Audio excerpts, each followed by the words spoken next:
Okay. Well, hang on. Waiting on the recording there.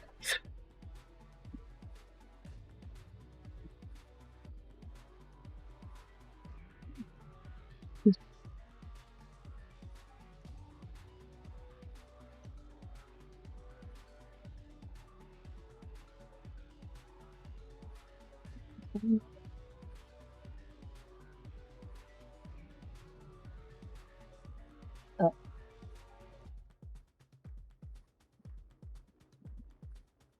Okay. We are good and we're recording. I'm just fixing music. Yay, music. Well, I'm actually what I'm doing is throwing all of our game's music onto a single one that I can just shuffle between for things like this. I think that's the best way for me to do it.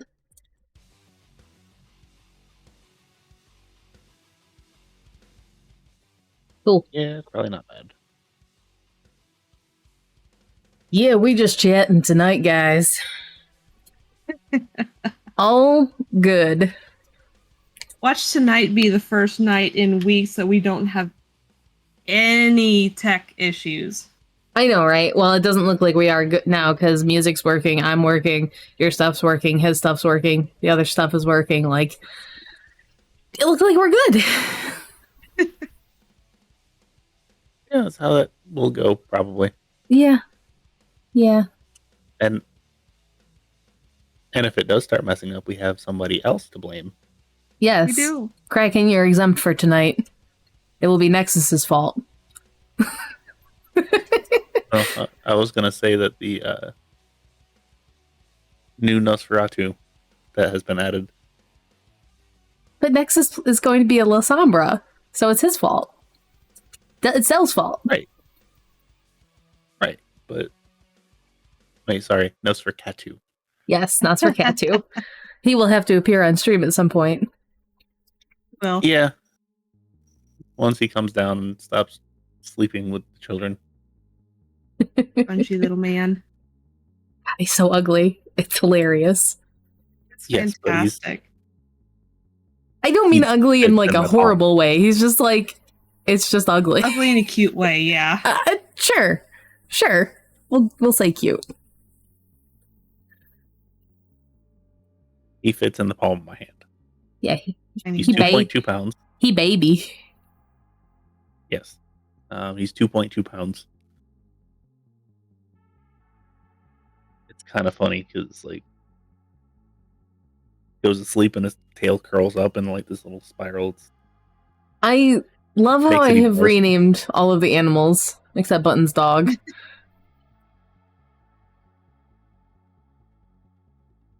yeah. To be fair, Button's dog, I'm sure Buttons has some names for it that can't say on Well, stream. that dog also doesn't appear on stream. All of the animals that do appear on stream have been renamed. Yes.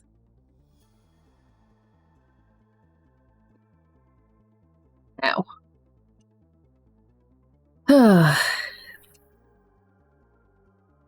Question for you guys. What have you guys purchased or what do you want to purchase for your NCC characters? You saw the list that I have, and mind you, those are just ideas. It doesn't mean I want to buy them all. I was just like, oh, if things happen this way, this would be cool. If things happen this way, this would be cool. I don't know yet. I want to keep expanding on the library. Beyond that, I'm not entirely sure. I don't feel like, and I could be wrong.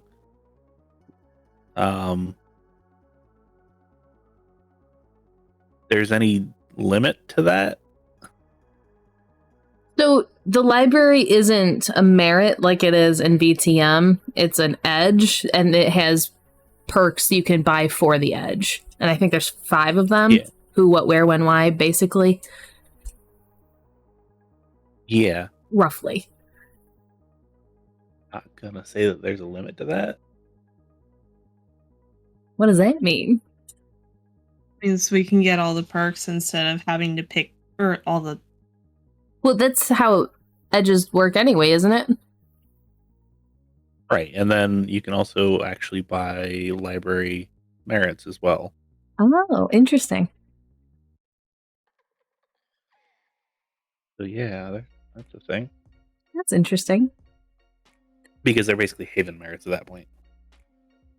Well, I had thrown it in with our safe house anyway. Yeah. Which is why we were going to call... What's her name? To look shit up for us.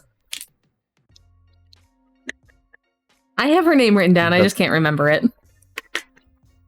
You mean the... Demon Scream?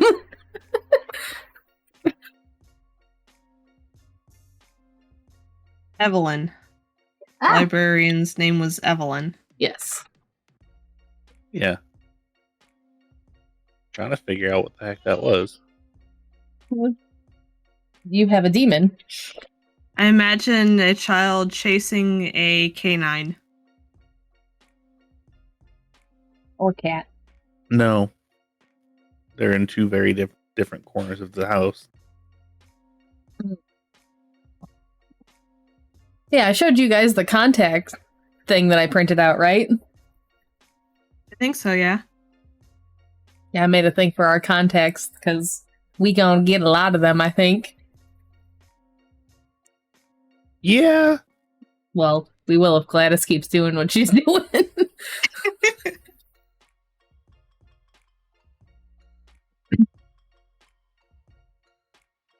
Gladys is our networker. Yeah, there's a reason for that. Dingle and I talked about the ways in which Gladys might go, and I'm really, really interested in seeing one or two of them if they zip that way, because I will definitely be starting to buy into medicine and science and things like that. Which is also hilarious because of the potential way that Rose is going. Yeah.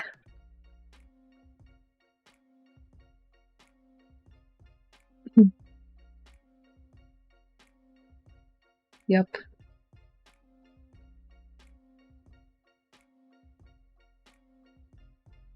We'll have to see. I do definitely want to buy a panic room for the safe house. Is there a way we can work that in? Yes. Well, I assume it'd be like underground or some like super reinforced room that we would have to have an addition or something. Sure. Yeah, basically. So it's an actual garage and you have the oil change pit.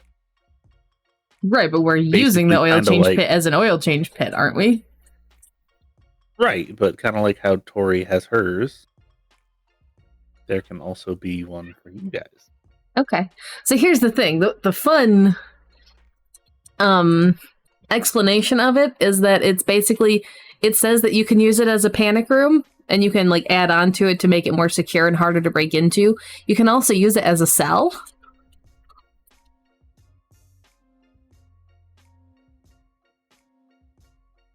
So what I'm hearing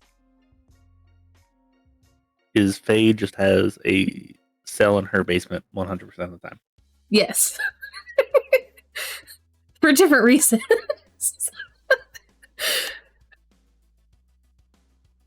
So in our buses, Yeah, well that was your fault, man.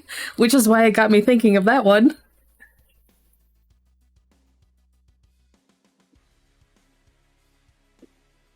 Oh, Dangle, did you get to look at what I had talked about with the Mercury and Silver? Yes. Thoughts? It is easier to do than you think it is. Right. I'm just curious to know if that will have the reaction that I think it will. Not quite to the full effect, but yes. Okay. I'm curious now. I have a weapons list going on that Gladys is going to be making.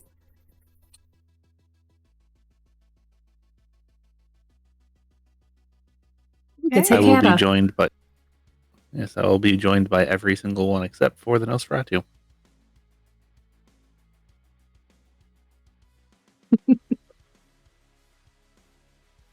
Oh no, it's Xander. That's Spike's cat. I think that's what I based his cat off of. Okay then. Well, it was when I was saying that there was a cat, I'm pretty sure that one was on the back of your chair and making noise or something like that. And then Kosia asked if it was a white cat, and I was like, almost.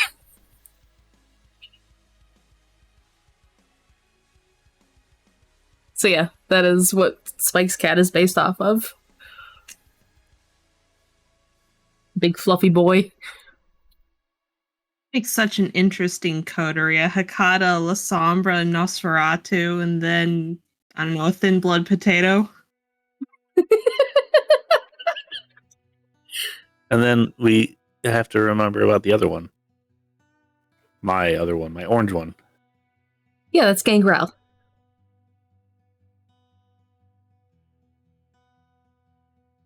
Makes such an interesting group to play. Am I hearing one shot group? Based on Deckel's cats? I can make this happen. I mean, I already have sheets good for 3 of the 5.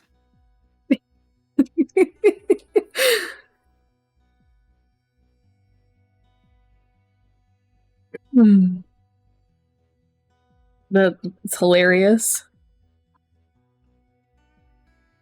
So loud. What is? Him. Oh. Mm. But to answer your question on the Mercurian silver, the part that you are like, okay, cool, whatever. Yes. Fully agree with that one. The secondary effect that you were like, I assume you wanted it to do just kind of like poison style damage. Damage over time, or slowing them, or making them inhibited in some way. You mean limiting certain disciplines? Yeah.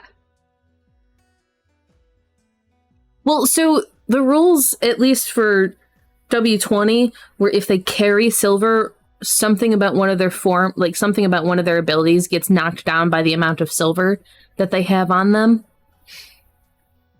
And I was kind of thinking transferring that into like the effectiveness of some of their abilities if W5 doesn't come out with rules for something like that. Yes. Which we should be seeing relatively soon. Yes. How exciting.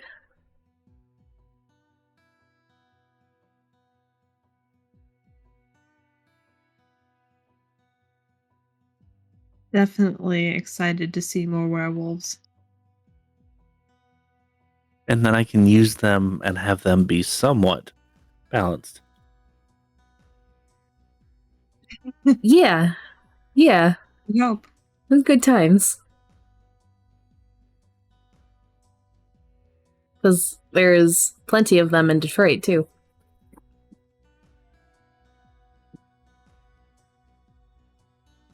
There's not one next door to Rufus or anything. No, not at all.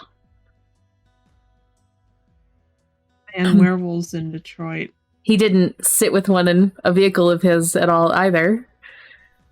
Not at all. Never. No. What were you going to say, Nen? You looked like you were going to speak. I am working on that. And I'm saying that to both you and Kraken. Just interrupt. Just go. I'm a very polite person. Doesn't matter. No, you're You have not. to. With streaming and stuff, like the more silence there is, the less interesting it is to watch. So, like, some of my speaking is literally just to fill the silence of everyone else. Speaking of filling the silence and other things, Dangle, how much can you tell us about our new character that's going to be joining us?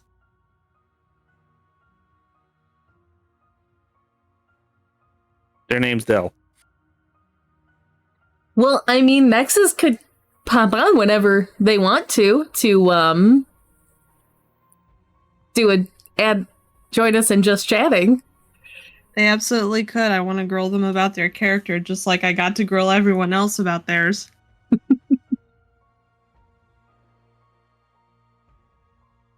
I'm also very interested to see how Dingle's going to rope this one in with our chaos crew of sorts.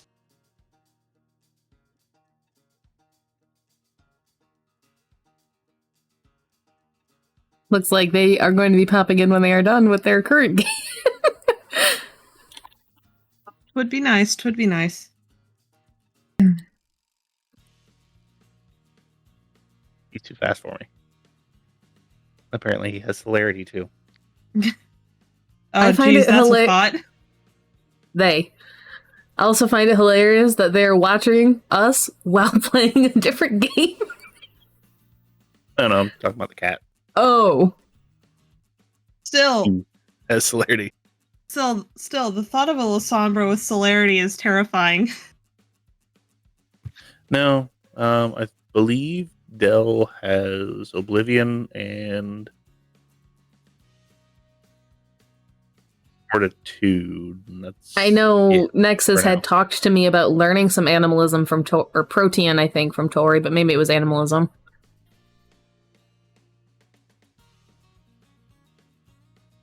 Yeah, actually, I can tell you in just a second.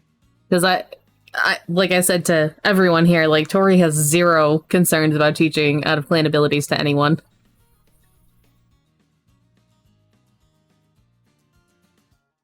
Does not care.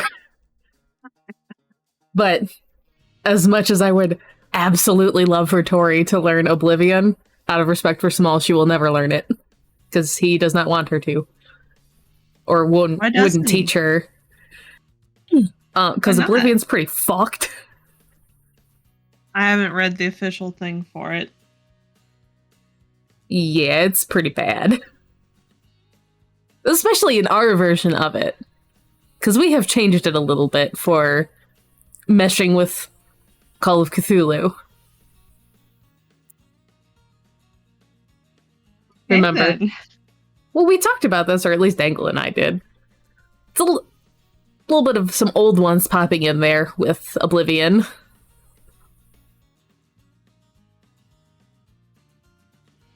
Yeah, I can't say I'm surprised. So yeah, I think I talked about that at one point, and Dangle was like, "Yeah, no, Small would not teach her anything but that." And I was like, "Oh, okay, guess she's never learning it then." Yeah, so Small's issues with teaching Oblivion to people is they tend to go a bit further than he really wants them to. So it's also no from to Steven. Oh God, Steven does not need it with dementation. Oh. Absolutely not. Oh look, we have Nosferatu. Yes. And this is what he does. Shoulder chicken. He's going to try to climb by my head here in a minute. It's a comfy hidey spot.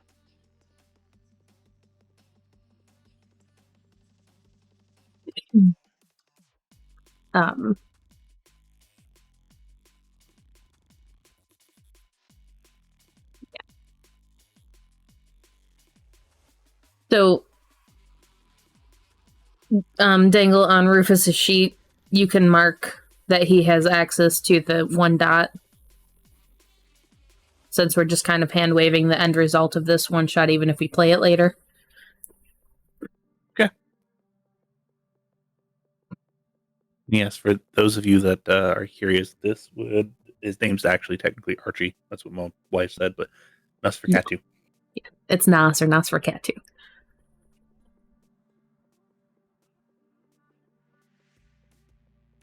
And yes, he feels as weird as he looks.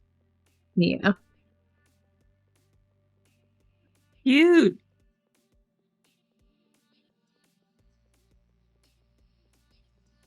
Nice. They bought more stuff for Dell. Hmm? They bought more stuff for Dell. Oh, yeah, because you gave the Next 35 to- experience points. Yep. I don't know what there's they some bought, though. Dominate there. There's some Dominate there, some Potent, some Obfuscate, some Bolivian. Hmm. They are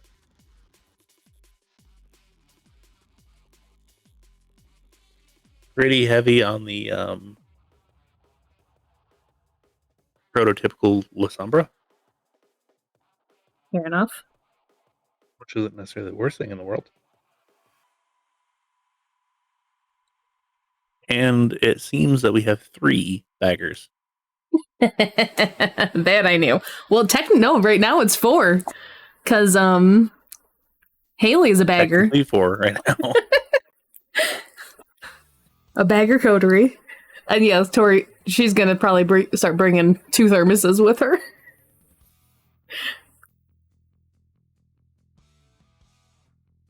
Oh, did you like that addition? Yeah. I'm sorry, I didn't ask you about that one, Dangle. It just came to me as I was playing. Works for me. Perks of being a bagger. I'm surprised Shiloh or Steven never thought of it before. Steven will drink his blood, however. Steven will drink his blood, however. No, I just mean bringing it in a portable container. For emergencies.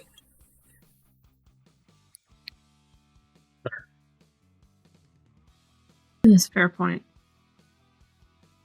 I mean, come on. Within like an hour of playing a bagger, I was like, this needs to happen.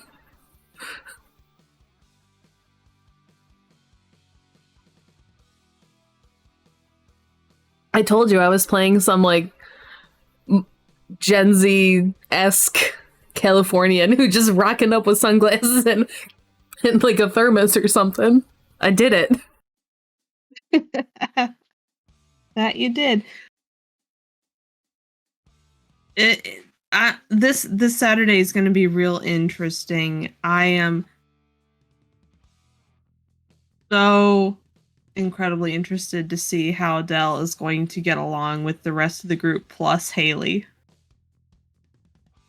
Yeah, me too. Me too.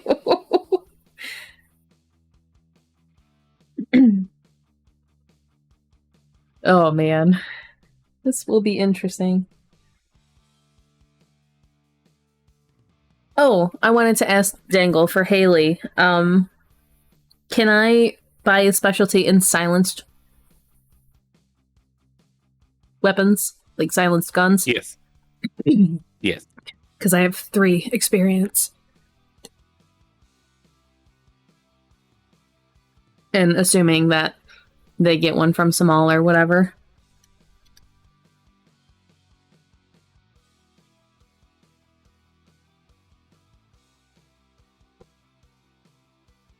Cool. Let's be real here. It's Atlanta. You can probably just go down to the corner and be like, yo, I need this. Well, And right, somebody but, will be like, all right, cool, here you go. But Haley's new to the city, so she doesn't necessarily know that. She's smart. Less smart than Tori.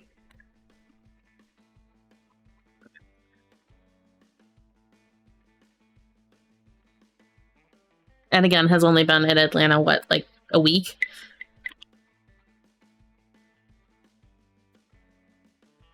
Maybe a little bit more than that, but not much.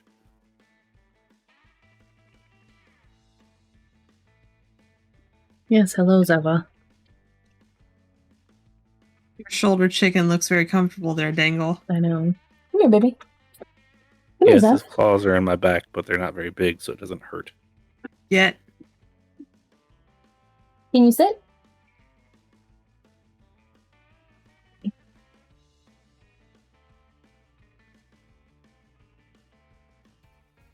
It's a foofer.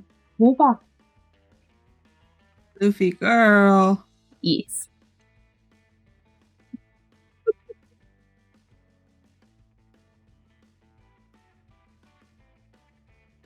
There you go, Kraken. You got a dog. more dogs appearing on stream. I believe the only one that I have not featured tonight that I usually feature is the orange one.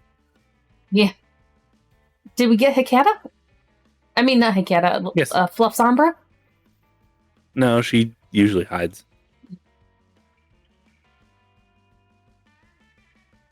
Come here. Up. Come here. Why are you just staring at me? You know this one. Up. Oh, you're too far over.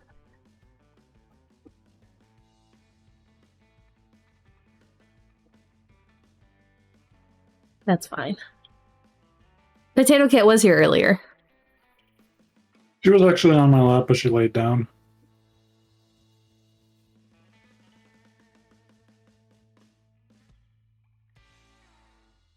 I have a feeling if we're going to be bringing in another bagger to this coterie, the sooner we get this clinic up and going, the sooner we can start hosting blood drives. Yeah. Yeah, that would probably be pretty handy.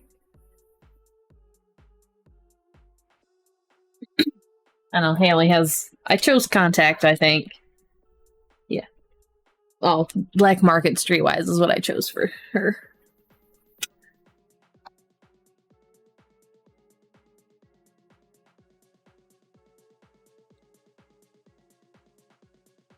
Somebody's jealous. Which one? Big one.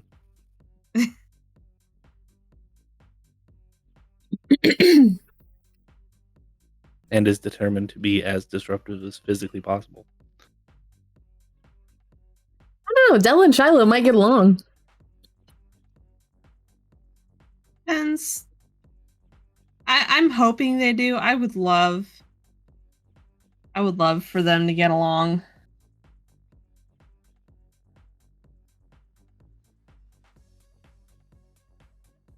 Kind of depends on which angle Nexus decides to take the whole religion thing. True.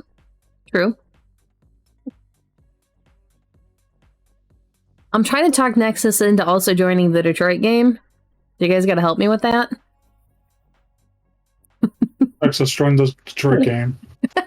Do it. Same idea. Wow, that Give to the peer that pressure. sounded very Come aggressive. Nen, that sounded very aggressive and threatening. Cave to the peer pressure. Come join us. You There's a can't play Tremere Saturday there if that you you don't can play. harass. You can't play Saturday if you don't play Tuesday. Ooh. I wouldn't be that mean, but that'd be a good threat. How funny would it be to have two Tremere in the same coterie? One is of the pyramid, one is not.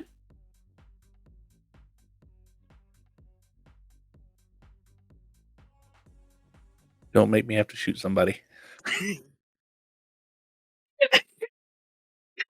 I'm sad I missed like all of that.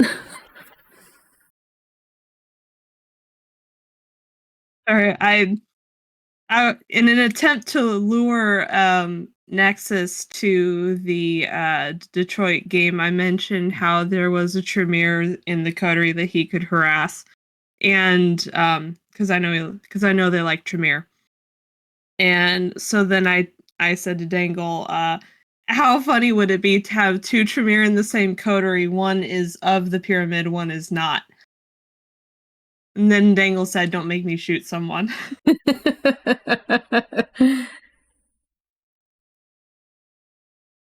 I have no class or no clan restrictions with that, so There's only one restriction. No Camarilla. you say that Debatable. except there was Lottie. Right. Lottie wasn't actually Camarilla, though. That you know of. I mean, there's Willow. That is no longer Camarilla. That was a ghoul. It's not her fault. That you I know mean, of. She was very, very pro Camarilla, even after the bond broke.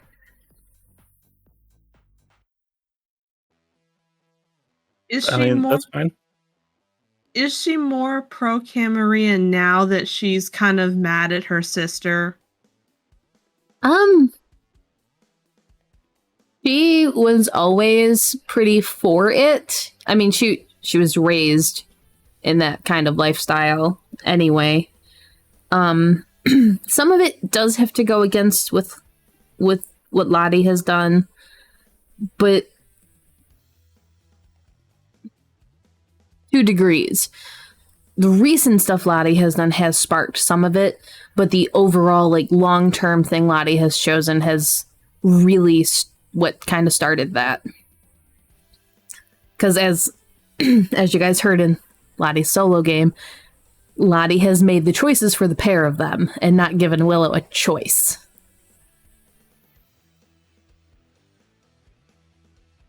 Which, if Willow goes Camarilla, then she doesn't have a choice anyway, but at least it's going to be her choice to go to Camarilla. Exactly. And Willow's not as ambitious as Lottie is. Willow is more of a bruiser type. So she was content in that role.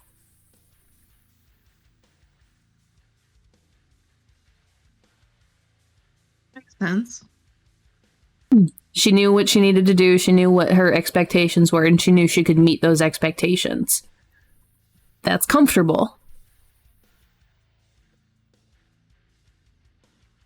I can see that, yeah. That's the thought process behind there, is that kind of like in a shitty job. Once you get comfortable in the position, you know you can do it. And yes, there are issues you deal with, but it's issues you know. It's harder to move to something new because the shitty parts you know are more comfortable than new shitty things.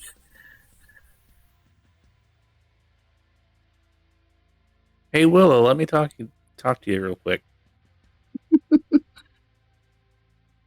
Well, she's also bonded to Valentina now, so. And yes, Valentina herself has bonded Willow. Oh, that's fun. Is that going to be like a long-term thing, or is that just for the first like X amount of time? Who knows? We'll see. There might be another trip to Greece in Willow's future. Lottie's not bonded to Valentina, right? That'd be terrible. Above table Lottie is unbondable. That doesn't surprise me. Which is part of the reason she was having issues with Terrence.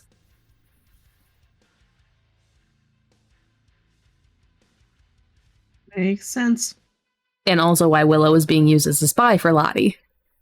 And also being held collateral so Lottie would listen. Makes sense. Sounds familiar. Makes sense. Yep, but Lottie broke that collateral tie, so who knows what's going to happen there. Oh, I did the anime thing with the way I turned my head. Ding! Rufus and Terrence are going to have it out in the middle of the street. I mean, maybe. There's also William Sire that he has issues with. He just has issues with all the sires. Only the crappy ones. So all of the sires. He doesn't have an issue with King, which is Mike's sire. Oh, I meant the group's sires. Oh, I know. I'm making jokes. But no, King is actually a pretty good sire. Which is funny because Nos. I thought Nos overall were pretty decent to their childer. As long as they weren't embraced in a fit of rage. Yeah. From what I remember, Nos are one of the more humane and empathetic clans. Yeah.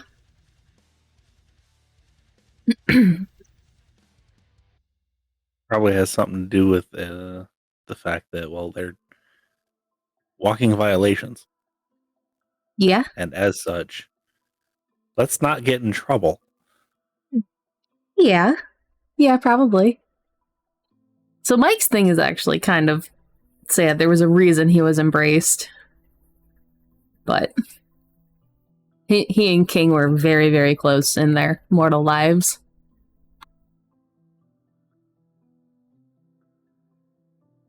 Especially given the time frame and tensions between things then. Yay, good old thinking. Yeah. That's wrong. Yep. Yeah, they defied some expectations there with their friendship, and then Mike found King when he was going through some shit, and King's like, yeah, let's not do that. Here.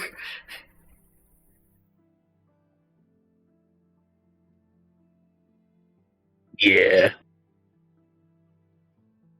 I don't know how many spoilers you want for their things.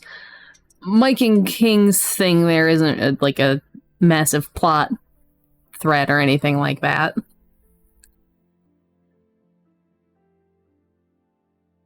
I've read the Trello stuff. Yeah, I mean, that's all available. I don't know, I didn't add Mike's in, though. No, but I read King's, and it's got a little bit of Mike stuff in there. Not much, but a little bit.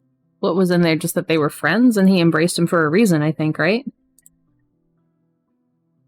Yeah, I think there was a real quick mention of the actual reason, but Oh, maybe I misremembered that? either that or you told me, one of the two. I don't know if it's changed since then, but there's nothing about Mike and King's. I just pulled it up. Then yeah, you told me. King's is pretty sad. Mike had like a form of cancer or something like that and was going to die anyway and was just kind of going to see his military buddies to say goodbye. And King's like, no.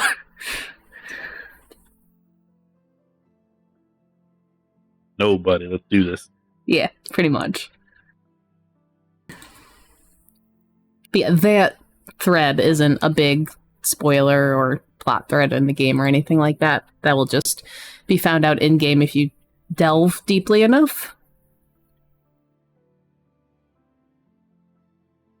Also known as get your relationship up past 80. Yeah, pretty much. I've been debating making like a tracker for something like that to keep it straight in my head.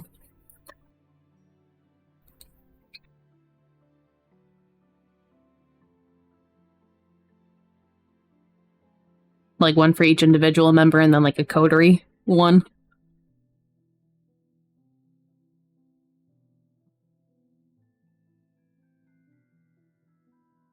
Yeah. Nice. I know. Which, to a certain extent, I've got that for Atlanta. Do you? Is it physical or just mental? One's physical, one's mental. The stuff that doesn't matter as much as mental. I've kind of been mentally tallying things up, but I think it would be better for me if I wrote it down, like force myself to write it down because I'm real bad at that. Yeah, I need to put my corkboard up again, and I'll just have it there. I need to go through and re-listen to a bunch of the last, 7 games of yours and get all of the NPCs and start taking notes on them. I know a lot of them won't matter, but, with myself, I like remembering that. Yeah, I think I pretty much gave you the list of the ones that, will be actually recurring. Well, I don't have any of the wolves. I don't have any of the ones that have popped up in the past 7 games. The only wolf that's going to be recurring is Bones. Because pack leader seems a little bit much. And she was more so there to be a talker, not a intimidator. Because he was just like, yo, get the out. I really wanted to talk more of them, but like not as Tori. No, I don't think that would have gone over very well. That's a Like next time Javier comes around or whatever, she's probably gonna vacate and let you guys do whatever.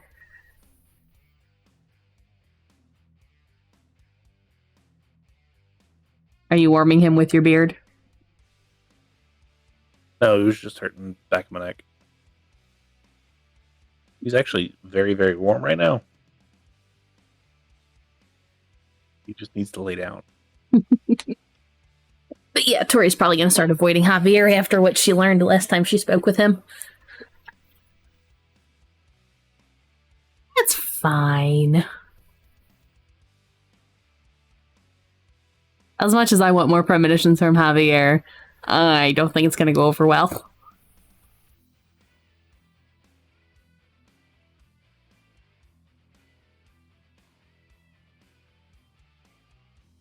Just for the simple fact of he knows everything. Yes, but she already knew that.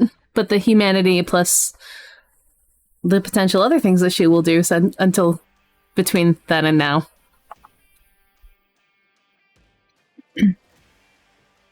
Because if she was already...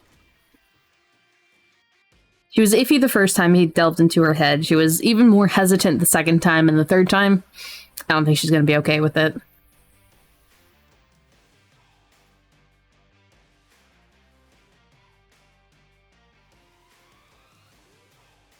That's fair.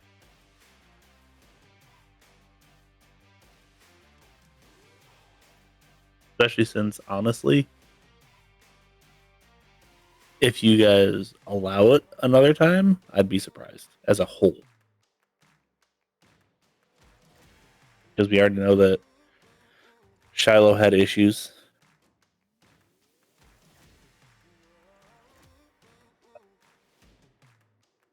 Yeah, Tori. Steven, I don't know if he actually had issues, but it's... Yep, the thing. So you said Javier spoke with the beasts. Like, how much of an actual conversation was had there, like, above table, or was it just... He rolled really, really well. So it was... A conversation was had purely for academic purposes. Because we didn't get much information out of Javier about what he talked to the beasts about. It would, on his side, it would be a lot of learning why the beast acts the way they do. Mm-hmm. Wouldn't be actually like, what do you want? What do you do this? No, it'd be why.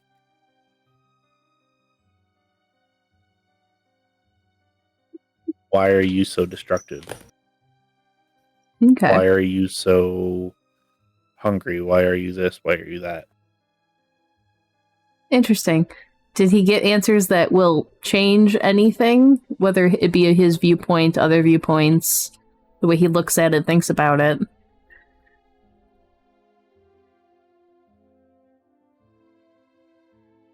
Not really.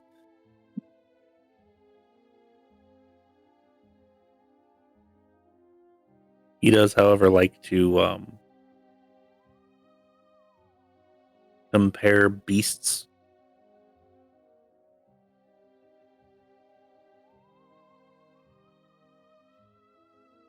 He basically called Tori a bastard, and I think that's hilarious.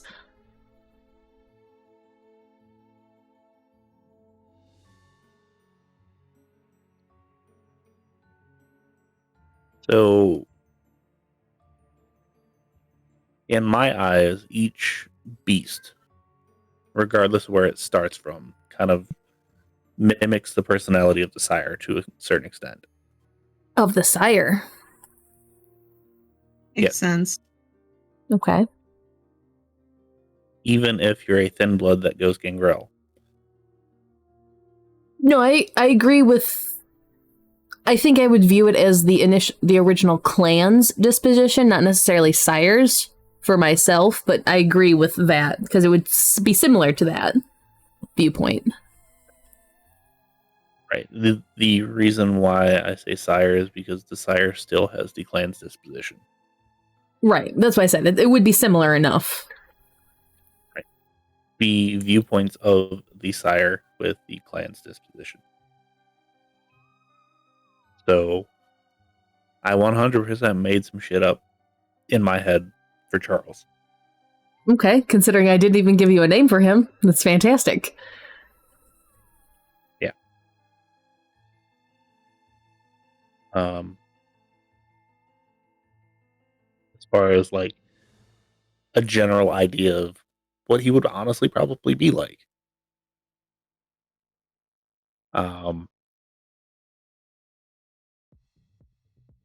Shiloh's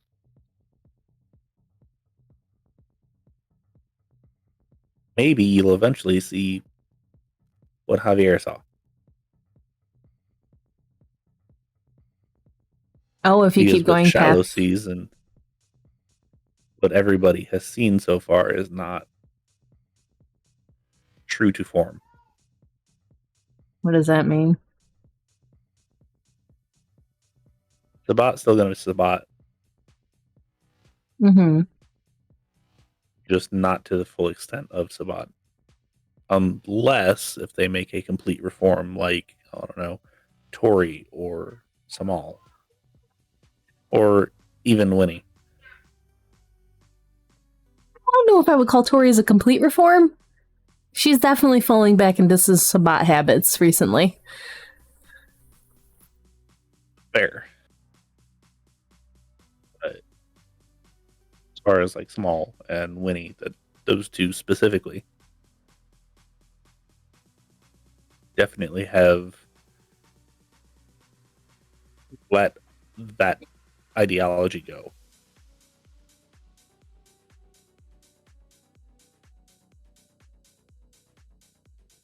Winnie was a lot easier to be like, okay, cool, we don't have to do that anymore. Mm-hmm. And just let it go. Smalls took a while.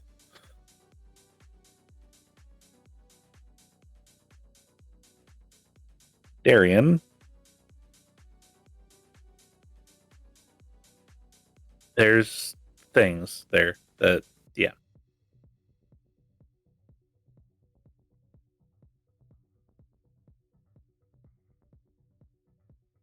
It'll be great when you see him. Oh, I want Tori to confront him so badly. He has been avoiding her. He's been avoiding everyone. Would Tori know Darian? Is the question. Probably not. Okay. Would she know of him? Even if it's by a different name? Again, probably not. Okay. Just due to geographic separation. Okay. I wasn't sure where he stayed necessarily. Where was Shiloh? It doesn't mean he Shiloh didn't was travel, though. Sorry, I didn't mean to interrupt. Bella was in Chicago.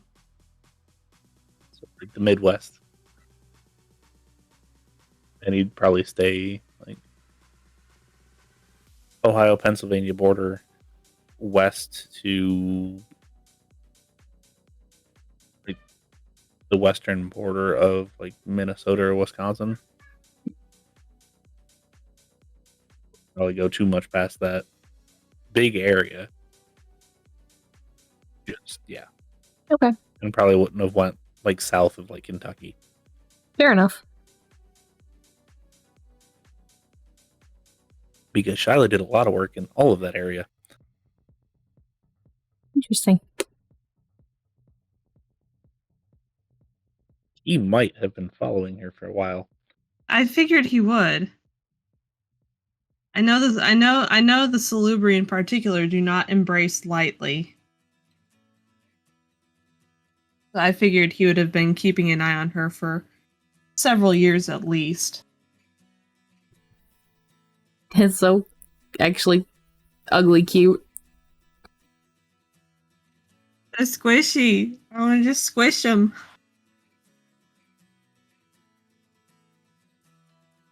Yeah, he does this a lot. He loves you. Feel safe.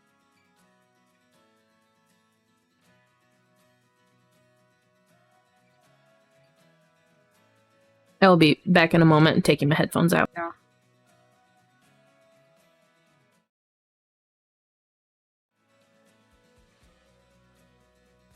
So, any other questions on any other NPCs or Tori? Now's the time to ask them because I will just answer them.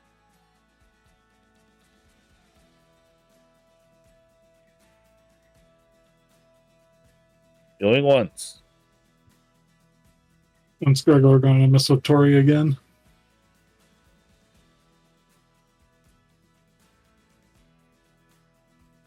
Fair.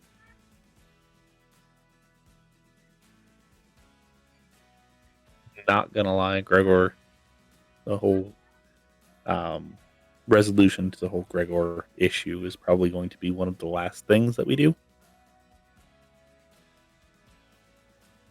At least with these characters.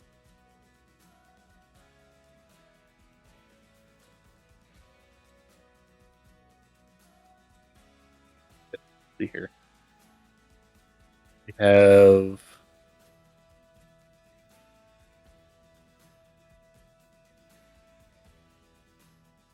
the Sabat issue that we've got to take care of currently.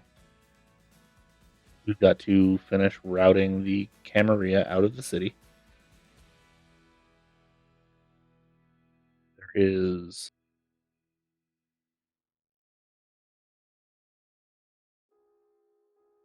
obviously the Baron issue, there's the Gregor issue, and then there is the Hunter issue that we know is looming as well. And all the little personal issues scattered throughout there. Yes. We have lots to do and a bunch of time, but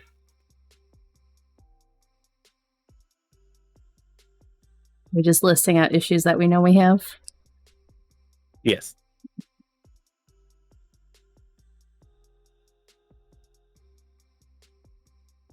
Because not only do we have to figure out what to do with the Primogens, we have to deal with Carissa. Oh, speaking of Primogens, Tori got info on the Primogens when she comes back. Yep, which I will give to you. Yeah, there was that summarized list of stuff that Hush gave her information on. Yep. Because we talked about some of it, but there was others that it was just going to be like a mass info dump text. Yeah. Speaking of info dumping, technically right now, Tori is the only one in the coterie that knows the full extent of the Baron's threat. Yep. I think there will be a conversation when she comes back about that. But there was other pressing concerns first that she needed to deal with. And she had to come to terms with some stuff herself.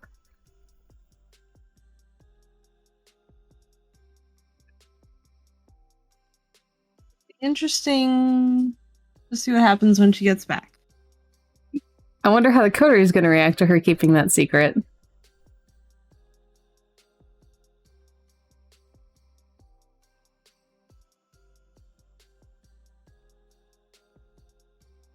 How Pretty will sure- the coterie?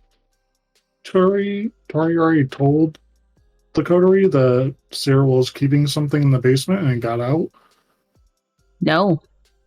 Cyril sent a text saying something got loose, but specifically Tori messaged like, "Are you f***ing kidding me?" But she messaged just him for that one. Tori did mention to us to get rosaries and crucifixes at some point, but she didn't No, 'Cause I she just remember told that the being a Thin Bloods that. conversation. Sworn she told the coterie as well. Think so? No, Gladys told Rose and Edgar to keep them on him. Sworn there was a thing. Tori told I might be Nyx and the mixing up Thin the Bloods to keep it on them. Cyril told Tori to grab one, and then Tori got one from Cyril.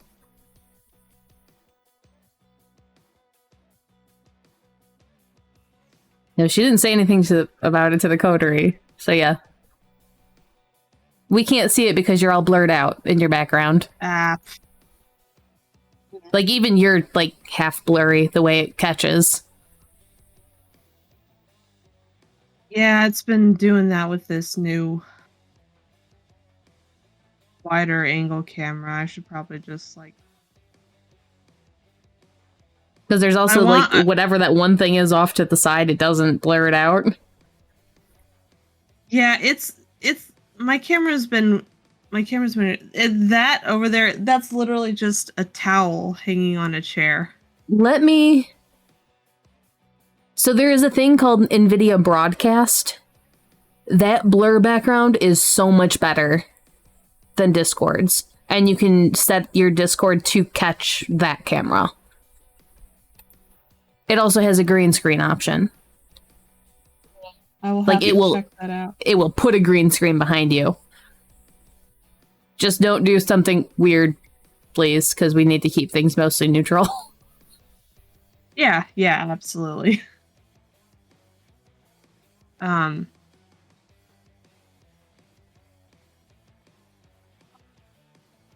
Coterie react when I'm very curious how your guys' characters at least will react.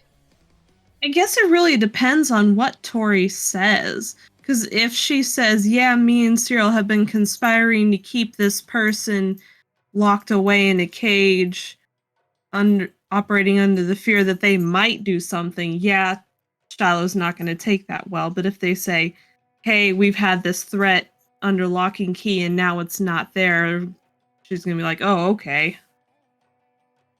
Well, I think Tori's smart enough not to come out and say, hey, that first one, why would she do that? I mean, I hope Tori is smart enough. I think she would be. I definitely think she would be. No, it's definitely going to be like it was contained when the fire hit. It wasn't contained. We didn't know what happened to him, but after whatever reading Javier gave, there's a little bit of a hint that there's going to be a problem. Like, that's basically what it's going to boil down to. Great. One more reason the Camarilla sucks. They unleashed this abject horror on us. And have we confirmed whether or not it's actually a threat? Nope. It is to Tori. Right. But who knows about the rest of the coterie?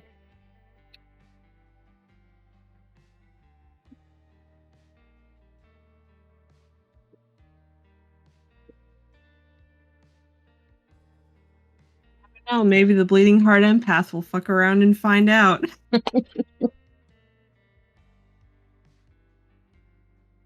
But yeah, how will Steven take that lie from almost lie from Tori? Why did you not tell us sooner? Because it wasn't a problem sooner.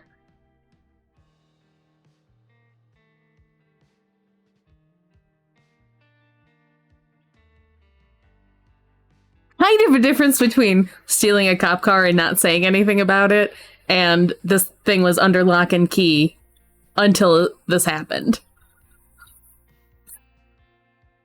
Don't worry about the cop car.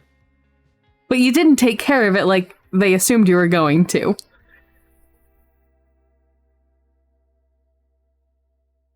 You thought it was fine. Yeah. Nexus! Hey, Nexus. Oh, Ooh, so loud. Hang on. whoops. No, it's my fault. Don't change any of your settings. I had you up to 137% so I could hear you. Try again. Hello. One more time. Hello. Okay. Good volume there. You went down to 91. Wonderful.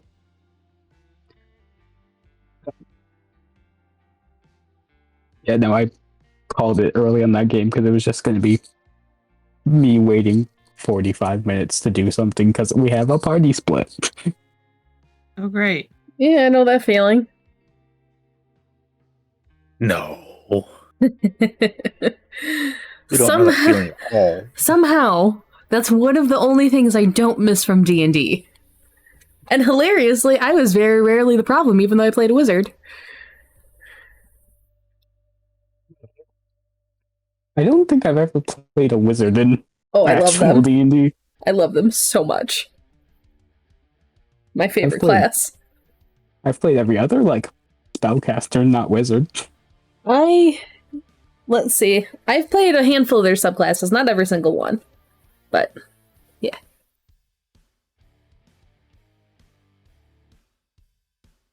Yes, everybody, meet Nexus. Yes, Hello. Nexus's Join first us on Saturday. appearance.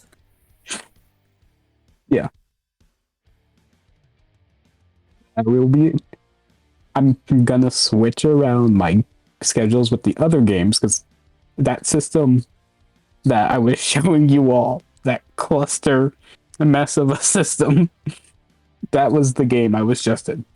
Yeah, that's what you said. We won't get into that here because I don't want to cause issues Yeah. with anything, but it was very confusing. I'm gonna drop that game at some point, Okay. and it will free up more time so I can join Detroit. I'm here for it. I just need to figure out what clan to play now. What is Detroit's clan spread at the moment? So there really isn't a. Do you mean what they're playing? Yeah. Yeah, what is everyone else playing? Toreador. I know Dangle's a Ravnos. I know that. And I've got a Tremere. And then Kosia has a Ventru. Although, to be fair, I'm playing an independent Tremere, who's only very loosely associated with the pyramid. Doubling up on clans isn't necessarily the worst thing as long as you guys talk about it beforehand, whoever you're doubling with. Yeah. I mean, I kind of promised a friend I would save playing a Tremere seriously for when they run their VTM game, since they're the ones who Then- got me into it. Then don't play Tremere. No. There's I might- plenty of other clans. I might do Hakata, honestly. Oh boy, do I have a tie for you. So basically what I did with everyone is Detroit is very clan based in their things, and I gave everyone a tie to what their clan leader is. It's basically a couple dots in Malwa without actually taking it experience wise. And I got a fun one for Hekata. Leon will be potentially sending someone to you guys. He's not He's- creepy at all. He's still my undead heart. I love Leon so much. So much. Leon is the very old Hekata that is in the largest graveyard of Detroit. Cappadocian. Yes, He fights off fairies every night. Wait, what? he lives in a graveyard that kind of borders on the Fey realm and just lives there like a badass. I forgot Fae are part of the world of darkness. Oh, they very much are. Yep. Rufus and Uriel got caught being attacked by some of them, and he was just like, go away. And they went away. But then he's like, I'm Hekata, but I like to be called a Cappadocian. And they're like, oh, fuck. Okay. Both know what that means. It's kind of like most of the Hakata that you've met in Atlanta. We're Hakata, but we like to be called Giovanni. Yes. Also, for the stream, mind everyone, I got into Vampire the Masquerade, maybe. I got into it in December. So it's only been a couple of months. Yeah, no big deal. That's fine. Fine. But I was tossing around either Hakata or Nosferatu for Detroit. Nosferatu would be very interesting just because of what has happened to the Nosferatu in Detroit. Which is... So hang on. Let me... Oh, pulling up the tome again. Pulling out the tome. This is Detroit's tome.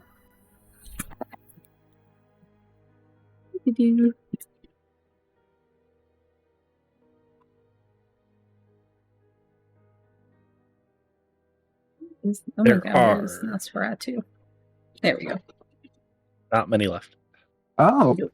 Hang on, I will give you the exact number that are in Detroit. I thought it was only like 5 or 6. What, was there So- any Inquisition? There was originally going to be 18 Nosferatu in Detroit. There are 1, 2, 3, 4, 5, 6, 7, 8 left. 10 of them have perished. Okay. Basically, the first 4 games were all of the Nosferatu either being found dead or being hunted down by other people and things. So Nosferatu would be very interesting to bring in, considering there is only 4 actively known ones left. 5 if you include Spike, but he was out of city coming in. And yeah, so like that could be interesting too. I can bring you in a multitude of ways depending on what clan you want to do. But either way, you will be getting ties with a domain leader. Yeah. I mean, the way Dangle's planning to bring Dell into Atlanta is going to be interesting. I'm so excited to see it. I really am. I am too. Because, honestly, I'm just excited to play Lasombra because Oblivion as a discipline is just so cool to me. Okay, so has Dangle told you what we have done with Oblivion? Not at all. Do you want to tell him? Them. I'm sorry. So, I was calling you them earlier. I'm so sorry. It's okay. So, what we have done with Oblivion is we have tied it into Call of Cthulhu. Okay. Just wait for it. Mortals can use Oblivion powers. However, actually, mortals can use disciplines. However, it costs sanity. Okay. Specifically, Baron Samedi, which is a Hakata that had both Obtenerate and actual necromancy, which is what went into the V5 Oblivion.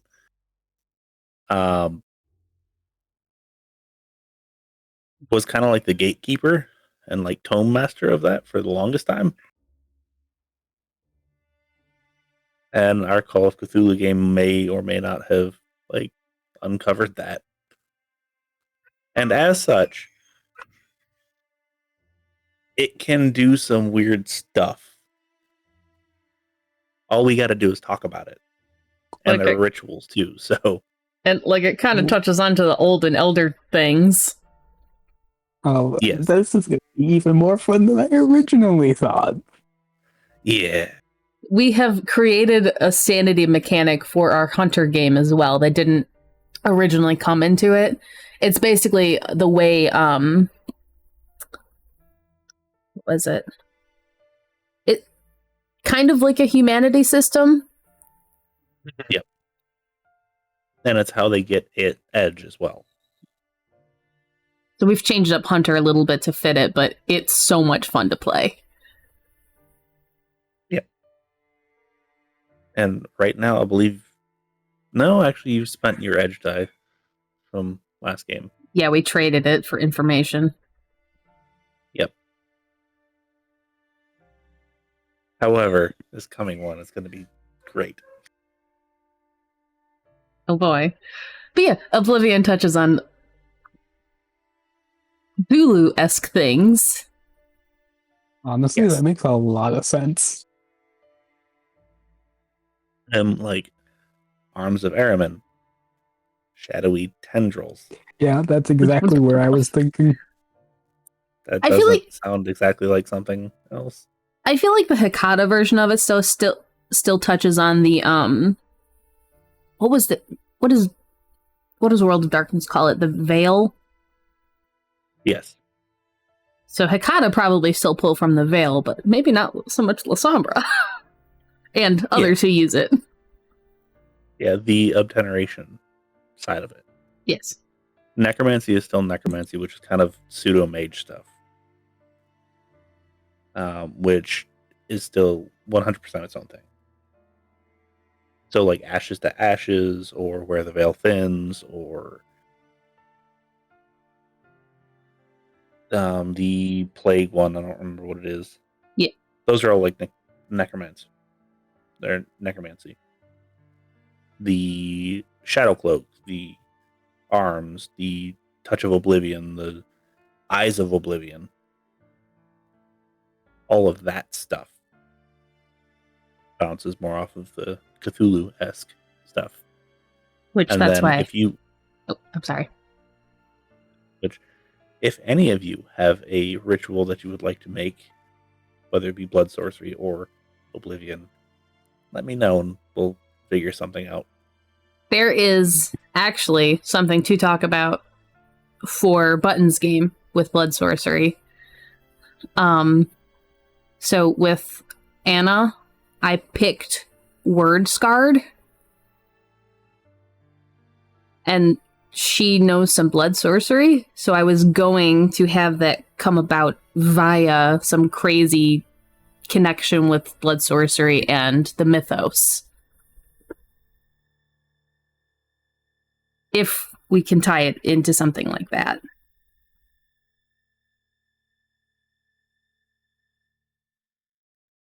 Sounds doable. Well, I was more so asking Dangle because he's the one that kind of combined all of this. Yeah. It's fine by me. Okay. I just need to make it make sense. That's kind of what we needed to talk about for that one. But you know, kind of Anna's backstory a little bit there. So like we need to figure out how to tie that into it. Because she would not have the innate connection with it. So there's fun plays off of it there. I would be willing to say something to the effect of...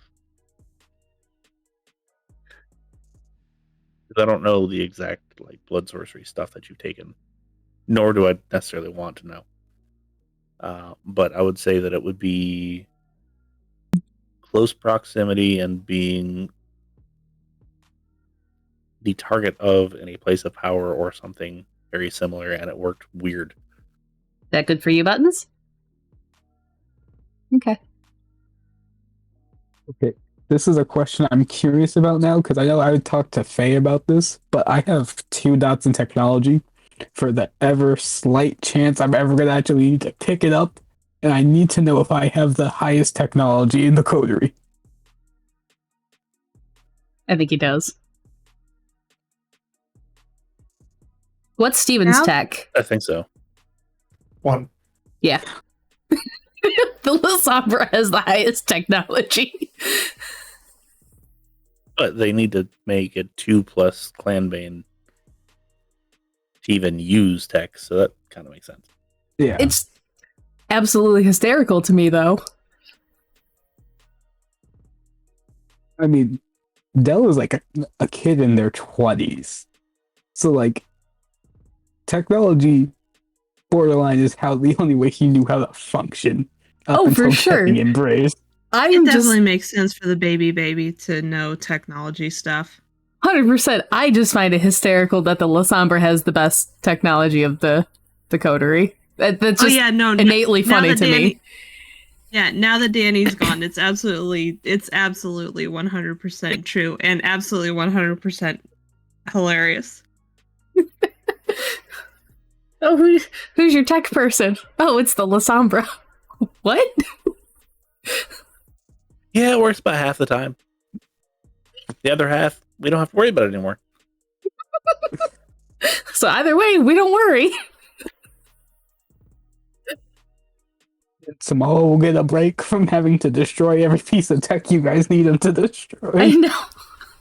To be fair, I think the only time we've actually asked him to do that was during the one shot.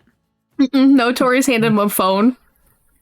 Oh. And every time you ask him to do that, he rolls good enough to. I know. It kills me. Because he broke Shiloh's phone under his own volition. Shiloh did not ask him to do that. Yes, but there's been multiple times where he's had to touch technology for us. Yes, and it just goes. Zzz. Also have the funny mental image of Dell and Samal trying to get the Alexa to work. All just standing there. Alexa, do this. Alexa, do this. And then Dell comes in. Yelling. And just says it. It doesn't hear you better the louder you get. I get you're old as the dirt below us. You don't need to yell. Please say that to him. Oh, I plan to. I mean, he was born in like 1822. Something like yeah, that. he's pretty old. He's pretty old. How long has Samal been in America? Has he been there his whole life, or did his parents come over? Did he come over? He came over after being embraced. Not by choice either. There's very little choice in this about. Yeah, he started, well, not super far from one of our friends that lives on the other side of the world. A little bit south of there, canonically speaking. And then was shipped into Europe to cause issues during World War One, and then was shipped over here prior to World War II. So, and was he embraced into the Sabbat, or was he kind of recruited? Oh no, he was embraced. It was very much like, you're gonna do this and you're gonna like it, and he's like, I don't want it. What? That's too damn bad. I mean, Sabbat's pretty fucked, in case you haven't noticed. Yeah. Yeah. I know I'm all caught up to Atlanta, but what is up with his, like, hibernation? So his hibernation that's going to be coming up is just for Ramadan.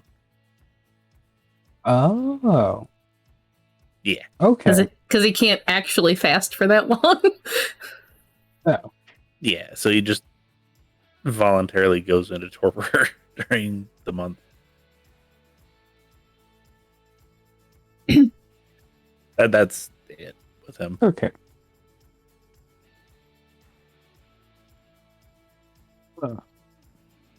What did he name his dog? I don't remember.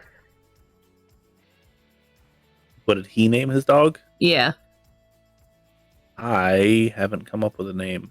No, he did name it when Tori showed it to him. I don't remember. I don't remember what. I'd have to go back and re-listen. Samal strikes me as the kind of guy to name his dog Dog. No, I think it was a name in his like native language. Yeah, I'm sure it was, but just his personality is like. He acted really weird when he named it, so I'm sure it was something having to do with his mortal life. Perhaps. I don't know. Maybe the dog became a new touchstone. Who knows? But I know Tori is getting that dog for like a month. Yeah. And the day that he goes down, there will be a... Well, actually, no, it's too young to do that right now. And be useful. So, Oh yeah, no ghouling yet. Need to be like 2 before ghouling happens. Is Del gonna get a chance to meet Samal before he goes to take a nap for Ramadan? Yes. Okay. Yeah, it's only March 7th in game. He won't go for another month or so. About a month, yeah. It gives Del a chance to be with a Lasombra that isn't grooming him. Yeah. Isn't much better. No, because It's Smal's better. gonna be like, hey Tori, deal with this for me. I don't want this one. Take it away. He's just mad I got the elixir to work before he did. I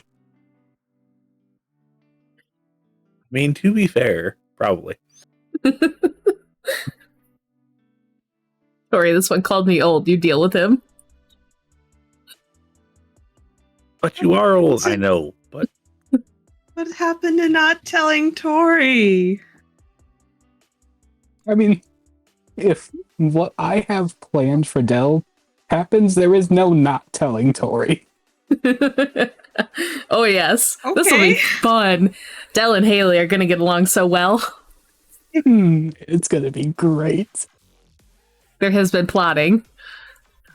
Wait, Faye, have you told Dangle what I had planned? I did, only because I had to double check a couple things. But only like very vaguely. I'm so curious now. You'll have more I mean, fun if you look- find out in game. I know. What's the worst that can happen with a Lasombra and a Tremere teaming up? I know. Yeah. Especially, there is so much going on with Haley that I can't wait for you guys to find out. I mean, There's so much going on, period. Yes. there That- is. All of you are going to be like, well, Part of me is still upset that that church isn't vacant after the one shot.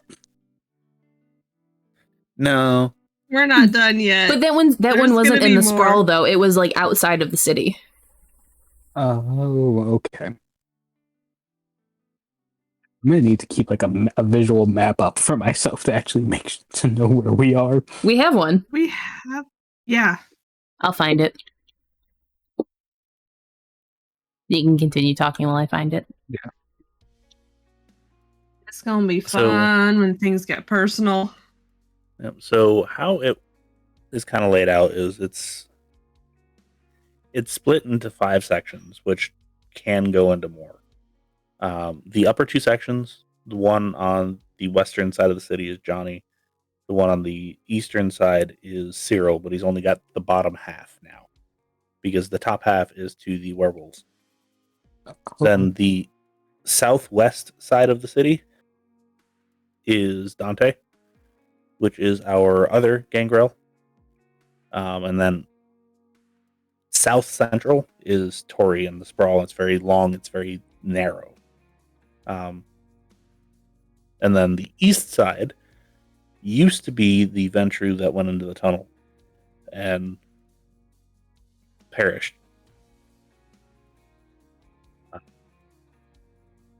That we are trying to fill with a Nosferatu from the Giovanni contacts. Tori is trying to fill it with the Giovanni because she values her life. But there's free land. Is all Not I'm getting from this. Really? Not for a baron.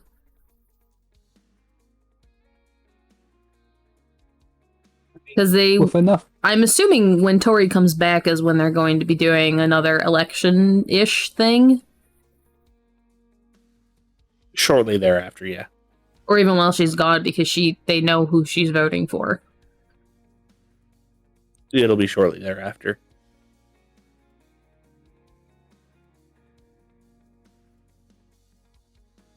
But yeah. I haven't even played yet, and I have quite the list in my head. Great. That's fine. I know your list versus my list. There will be some things that don't quite mesh. I mean, yeah. Making things work is where I shine, though. Yes. To it. You may or may not see the city be broken up into a lot of smaller baronies. Eventually. Interesting. Just for the simple fact of when stuff happens, it will be a lot for everyone to actually take care of.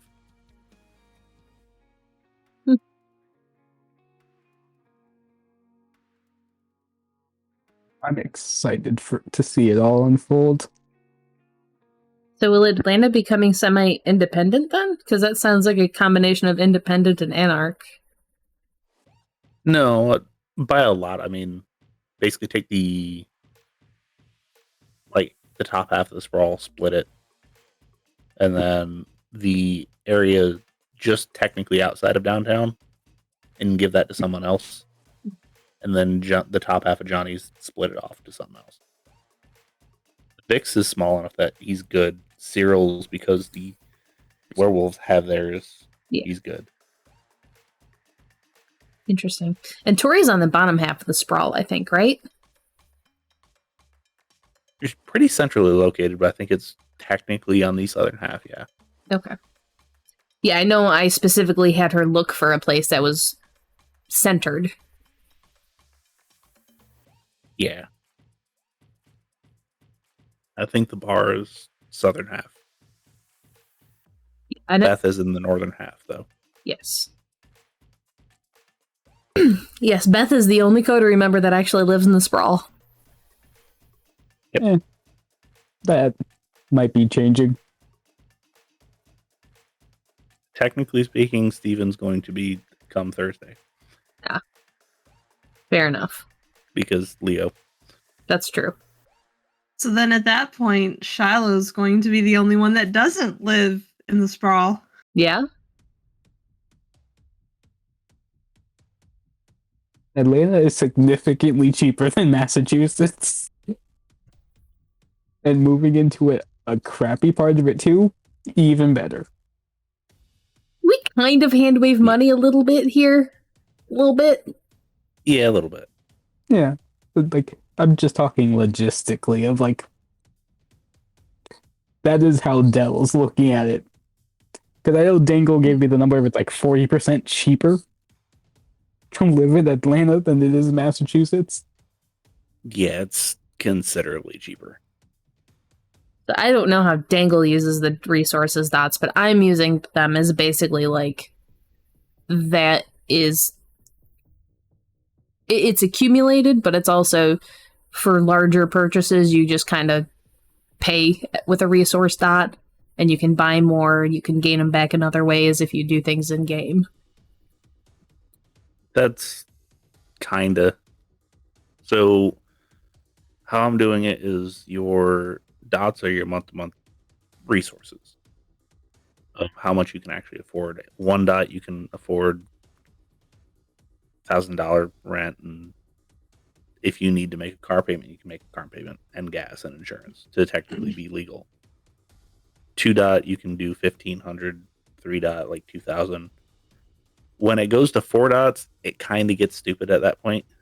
That's why I didn't take it as that. Like, I would, if you guys really wanted to, I would figure that you can buy kind of as many dots as you want, and like once it starts getting into crazy numbers is when you be that billionaire thing. But like the jump to 3 to 4 is like ridiculous.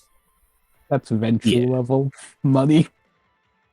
Yeah, well, like 4 is like bordering on millionaire, 5 is you're like multi-millionaire, but 3 is like you're middle class. You're comfortable. 3, you're definitely upper middle class. Anything higher than that, you got plenty of money in the bank account to pretty much buy anything you want for the most part. Yeah, but I also don't take resources often. What I will tend to do is that I will have you mark it off on a short-term basis. Like it is eaten up in the short term, and then you will gain it back once something happens. And with me, I don't necessarily make you mark it off, but I like if you start buying a lot of things in quick succession, oh wait, you don't have any more money. Which is basically like marking it off, but not quite. But yeah, we also allow you to gain them in game without spending experience based on what you do. Which makes sense. They would be considered a temporary dot, though, at least for me. Unless if it's a business venture like what Tori's doing. Or the bar. Yeah, I think I gave one of you a temporary resource dot, so I'm using them like similarly to that too.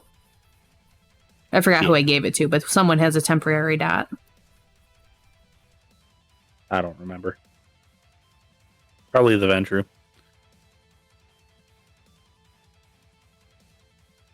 So it's Don't you similar also enough. dot them temporarily? I know Rufus did, because he has it tied up in the school, and he won't be getting that back for a while. Yay, 1 dot in resource instead of 2. And then I bought the ghost dot that I don't even have marked down. I just took off the experience for. Ghost? For ongoing expenses for when the school does start. Yeah. Yeah, I did say that was going to like eat up a resource unless you figured out some way to change that. Yeah. Big sis. Well, we kind of did that with ours too, because I actually have like a coterie page in Tori's Bible. Where is that one?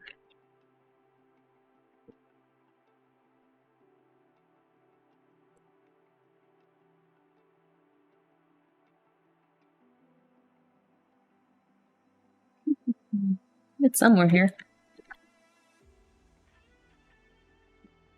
I still need to watch that video you linked me about like the voice thing, so I can attempt to do some kind of. It basically just goes over how to make like different sounds and how to make your actual voice sound different. Like you've watched our hunter game, correct? I think I caught maybe one of those. So Gladys's voice is mine, just slightly pitched up, and she speaks typically very fast, unless something is happening, and then she slows way down. But like for Gladys, all I do is talk really fast, and that's her voice.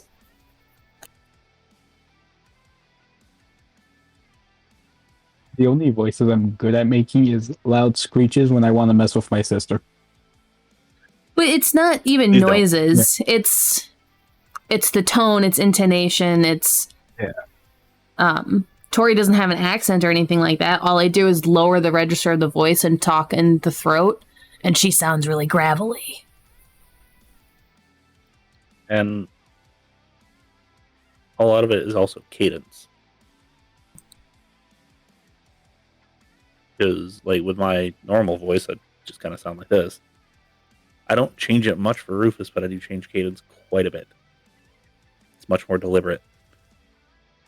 With Ellie, hers was a little bit more whispery. Like, she talked like this and just had a really slower voice and sounded really weird for a Malkavian. I mean, you just mean sounded like a Malkavian. Exactly. Yeah. But like, you Steven's don't really need to change your voice much. But pitch and cadence is super easy to change. Yeah, which Faye's pretty good at. I found it. I'm decent at. Because I don't know if it's backwards for you guys, but I have like our coterie resources here, and then that's coterie resources in, coterie resources out. So we are positive 1 dot in coterie resources currently. And that's not taking in individual ones. That's just like what we've done as a group. Yeah.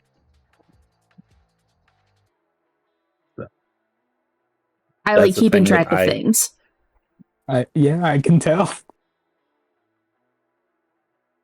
That's something that I do tend to do if you guys go out of your way to do stuff like that, do business-like stuff. I tend to reward you for it. A lot of people don't like to do that in their games. So if you're going to go out of your way to do it, I'm going to go out of my way to give you something positive. I was explaining to them about how technically, with things like that, it is only supposed to be for a single game unless you spend the experience on it, which is dumb because experience is hard to come by and everything's expensive as it is. Yes. Yeah. When you gave me the experience for Dell, I blew through that a lot faster than I was expecting to.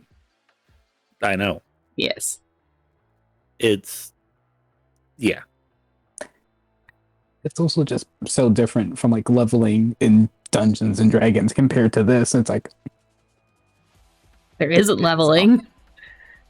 Yeah. With this, you have to be a lot more deliberate of, okay, I have to plan this, I have to figure out what I want, do this, do that. Just to kind of make it work in a general direction. Whereas, like,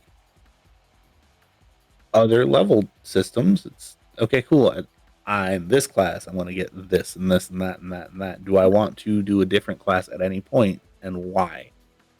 The path is fairly set for you in other leveling systems. Yes. Which is part of why I have fallen in love with VTM and their progression system. I know when I first got into it, I thought blood potency was like levels. I mean, that's fair. But not quite. In like the minorest way possible, but not hugely. It can add a ton of benefit, but it also has a big drawback if you get too high. Yeah. Even 2 is rough sometimes. Yeah. Here's a fun thing for Faye. I'm thinking about eventually getting a 3rd blood potency for Rufus. Okay, interesting. Especially if he's going to have to keep bonding people. Yes. You could always take Cat's route of things. Bond people to bond people to bond people to bond people. Yeah, that's exactly what she has done. That's a pyramid scheme. Well, I explained Cat's viewpoint of things, and she's got a low blood or a high blood potency, but she's not got enough to embrace her whole clan. Yeah. I know, but the way you're describing it just sounds like a pyramid scheme. It pretty much is, yes. So, have I ever told all of you what Gregor's blood potency is? Mm-mm. Anybody want to take a guess? 4. It's higher than that. 6. 5. Oh boy. That'll be fun. He's the one that bonded Carissa and Michael.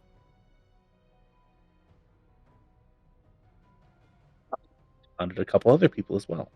Well, Tori's gonna have some spicy, potent blood to drink from then. Maybe. Yeah. Hopefully.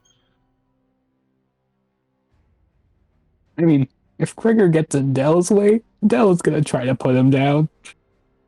Tori will end you if you kill Gregor. I mean, if I put him in torpor and use him as a blood bag every so often. No, that's already her plan. Like, she's gonna go out of her way to do that. Yeah, it's gonna be great. because Tori and Samal have already actually legitimately had conversations. Oh, are we doing that? Have they had conversations? I'm gonna say they have, I love it. of like, hey, I want to do this, and Samal's like, instead of that, let's make it worse and do that. Loving it. Loving it. Yeah. I have a question for you. Do you mind sharing Dell's convictions? You don't have to go into touchstones, but do you mind sharing Dell's convictions? I need to look because I don't remember the convictions off the top of my head. And do you know what our Chronicle tenants. yes, do you know what the Chronicle tenets are? Don't break the Masquerade. Clean up your mess. Don't sire without permission. Nope. I'm Find trying it. to- I have it somewhere. Holy shit, where did it go? I would find it for you, but I'll find it I faster, can't don't use worry. one of my arms. It's pinned. There we go. Do not simply survive. Do not kill without just cause. Fix your mess ups. Always better your city, and never break the Masquerade. And that last one, I think, is just a blanket Yeah. one that everybody does. I mean, not everyone follows it. Right. Which, we've got to talk about a couple of those at some point. Because breaking those I know. cause stains. I know one Yep. of Dell's conviction is make something of yourself. Interesting.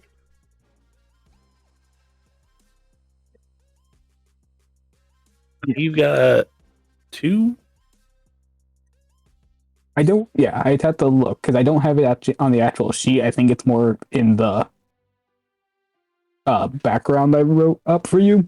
I need to look and actually put them in.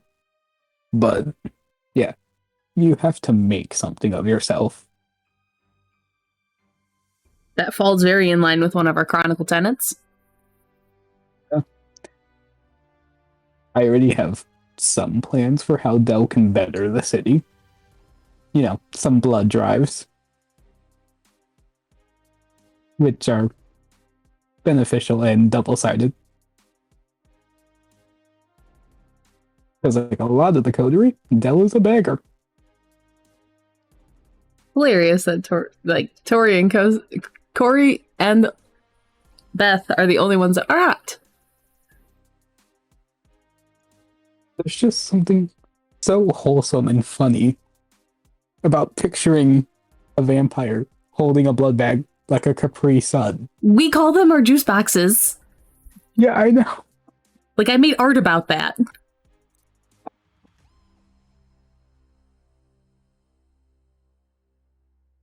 It's a funny mental image to me. And I think it gets funnier with the more messed up of a kindred it is. I was gonna say it's gonna be very interesting to see. I don't know. I don't necessarily want to say why Dell is a bagger, but how Dell came to the conclusion that that is the preferred feeding method. Oh, I have like a reasoning behind it, but I'm gonna save that for in game. Exactly. Yeah. Do we want to share our convictions? Yeah. Again, you don't have to go into touchstones if you don't want to, but I think it'd be nice to share with Dell. I mean, yeah, Nexus. I'm sorry. Same person at this point. I do that. Yeah, that can get sticky. Yeah. Let's see. Shiloh's convictions. The first one is the dignity of the individual is absolute. That essentially just means like see the person as an individual, not as a stereotype, kind of a deal. Mm-hmm. And I mean, you can kind of see why that's important to her. And then The second conviction is strive to leave the world better than it was yesterday. You okay?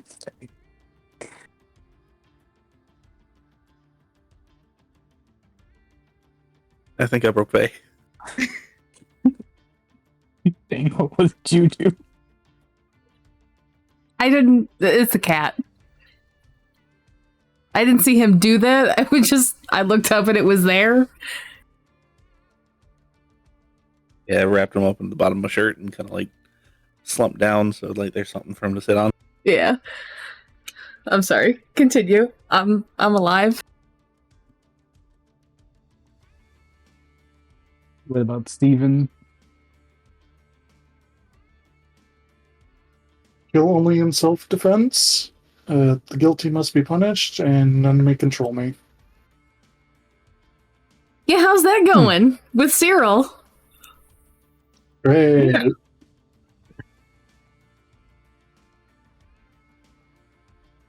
So Chloe Tori's, did not get stuck in two choices where no matter what, the conviction was getting broken.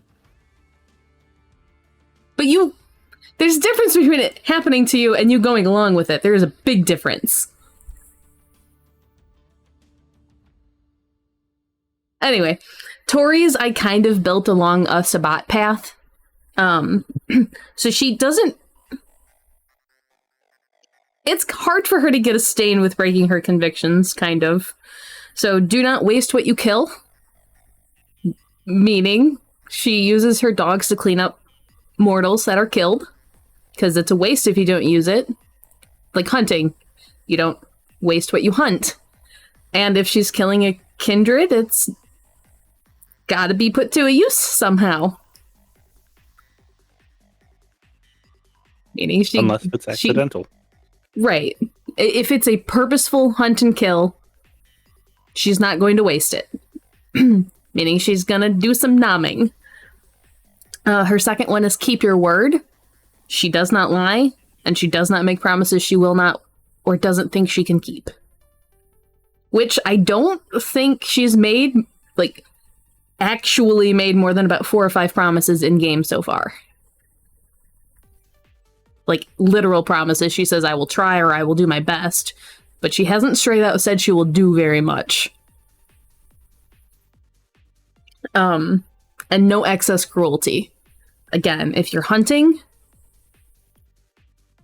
anything that's you deem below you in the pecking order, there's no reason to be cruel about it. You can hunt, you can kill, doesn't matter what happens.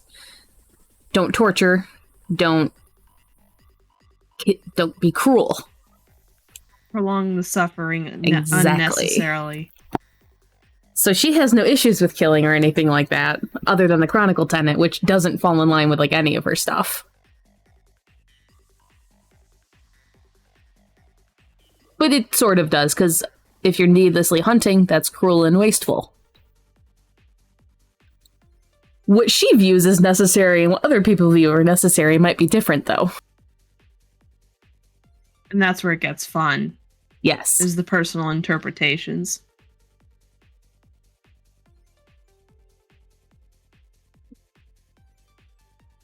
Like Honestly, I that, think you got- like that favor she did for Larry. In her mind, that was very necessary to accomplish to make sure that things went well.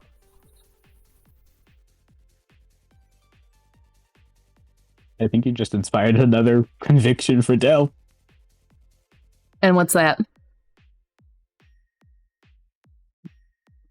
How do I word this without it just being like a copy paste of what you just said? It's just make good on your word, because your word. I actually Is took a the keep reflect- your word from. That was the first one I did. It's from the book itself. Oh, The others aren't, but that was the very first one I came up with, and I took it from the book. because the way I see it is like La Sombras are a more dignified clan, where they're a little uppity. So if a La Sombra can't keep their word, why are they in power? Is Make at least the way good I'm on your promises.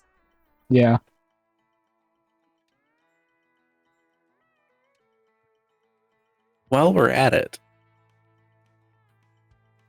Yeah. I can at least tell you a couple of Rufuses. Please do. They've heard them. One is "You are nothing without your faith." His is extremely warped.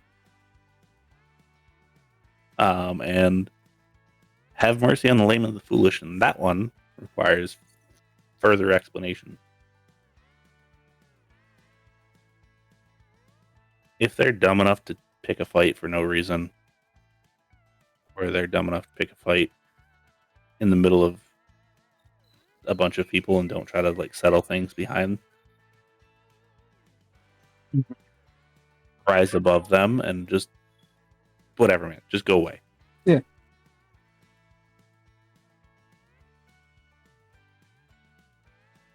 Don't make mortals suffer if you have the ability to not make them suffer as well. I think canonically he hasn't killed many people. It's a non-zero number, but it's Very, very certainly few. not been many. Yeah, very, very Yeah. few. And of the very, very few, I don't think, but maybe one or two have been mortals. Here's And my it wasn't a, "I'm going to eat you and kill you." It's a, "I'm going to make this as painless as physically possible." Here's a question for you guys. We've gone over Detroit's Chronicle tenets. Do you have them written down or do you remember them?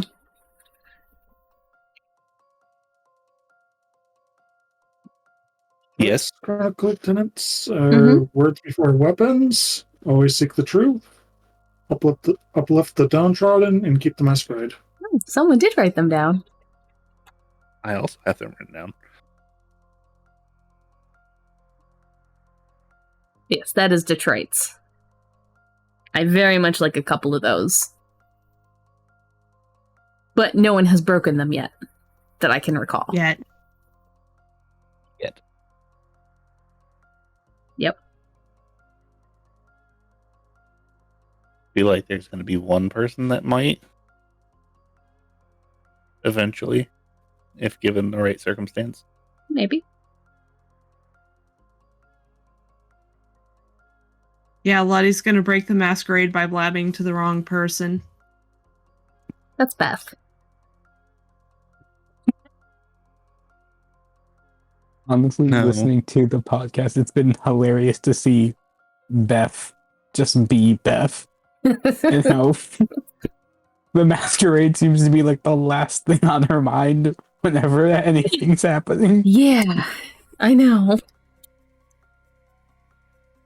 Which As much has as Beth gotten any stains from that? Like I said, we got to have some talks. I say, didn't she get one about the time she ghouled Gramps?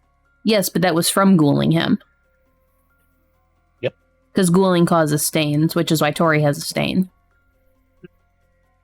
Yep. So, if you were curious, you saw Atlanta's domain spread. This is Detroit's.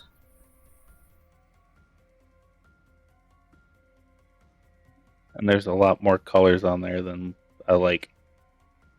So That's this lot. and this are two different ones. I can tell. Yeah.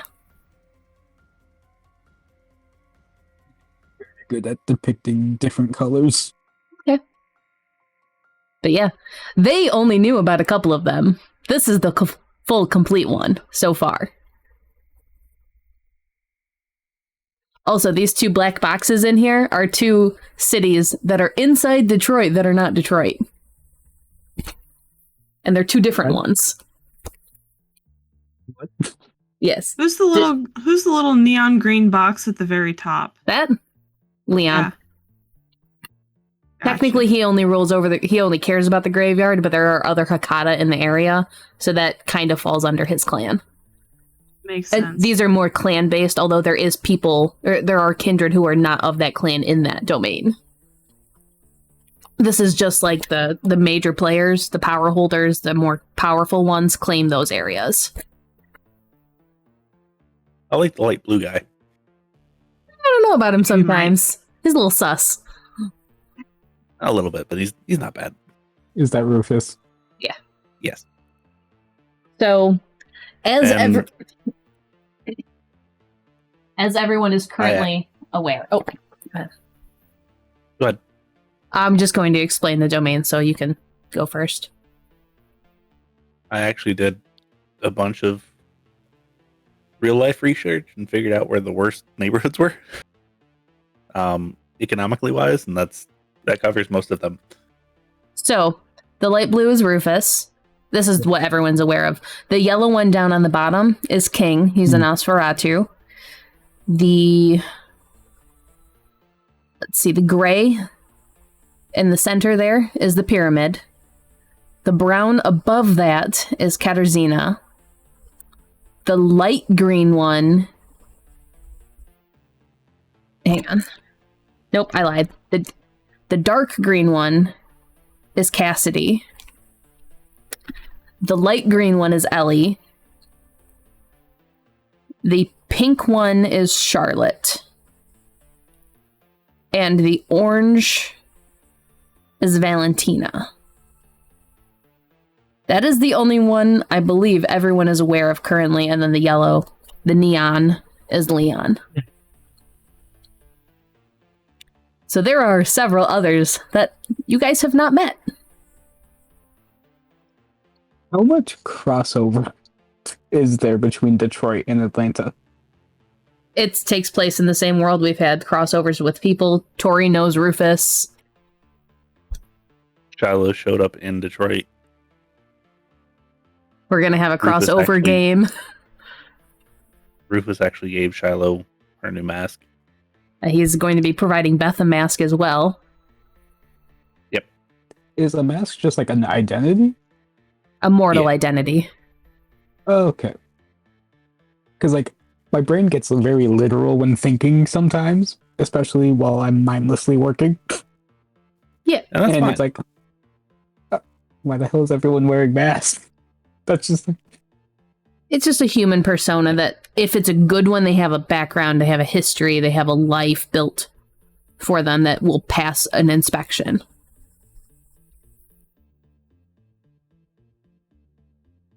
Like if they get pulled over or something. Yeah. Yep. Rufus's says Rufus Horton.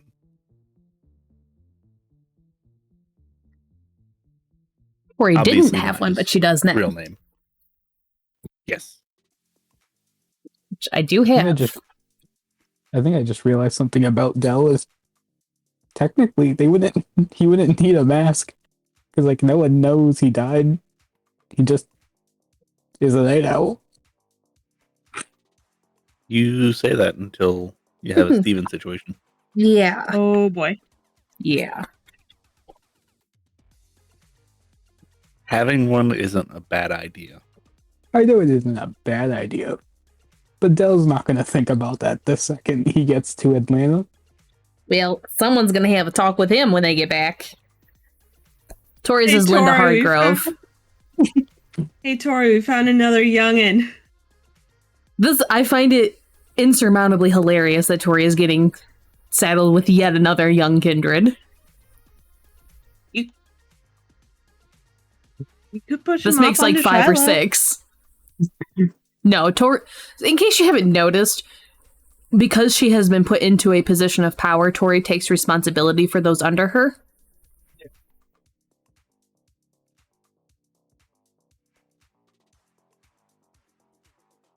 I feel like it's something she picked up in the Sabbat.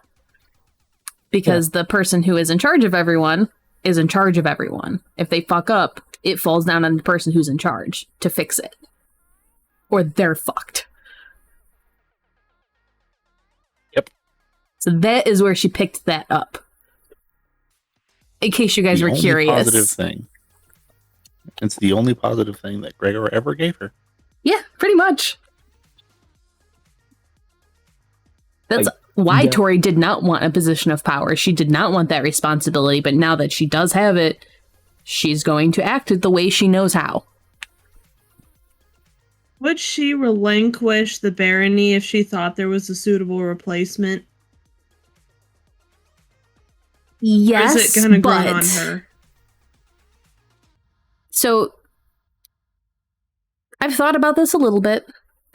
As things stand currently, but it's devolving away from it, is that yes, she would absolutely give it up. The problem is that Tori doesn't trust anyone. And the people she would trust to it don't want it. But the way Like things who? are smaller, Winnie. Oh, I know. Well, I'm saying that Winnie, for... You have a perfectly trustworthy coterie. Right. Yeah, that's why she went with the Giovanni pawn instead of any of her coterie to drop the barony off on for a week. Because that was more trustworthy than the coterie. But the way things are turning for her currently, in my opinion, she is getting to the point where she would not relinquish it. She is finally beginning to build a power base with the bar and her deals with Johnny and things like that. So she is leaning away from wanting to get rid of it now. The coterie is making her regret it a little bit. But only regretting being in the coterie with them. I can't wait to see Which- Tori's reaction to Dell. Me too, for multiple reasons, and I think Dangle knows those reasons.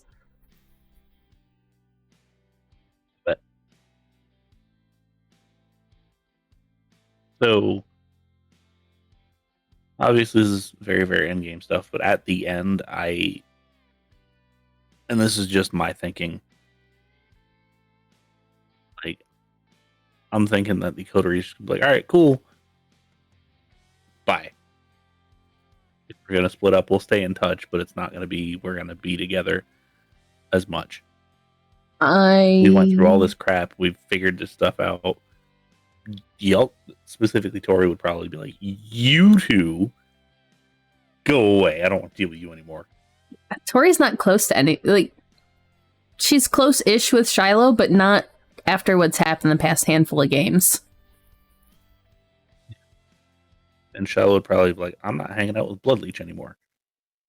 And Steven would be like, screw you guys. I'm going to find a new home.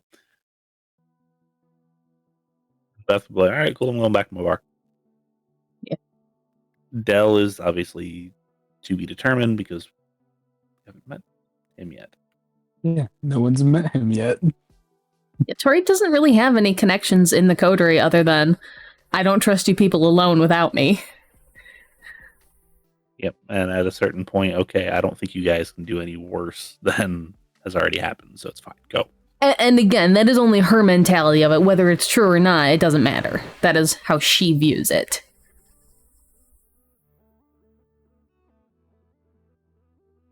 Because again, this is all personal interpretation.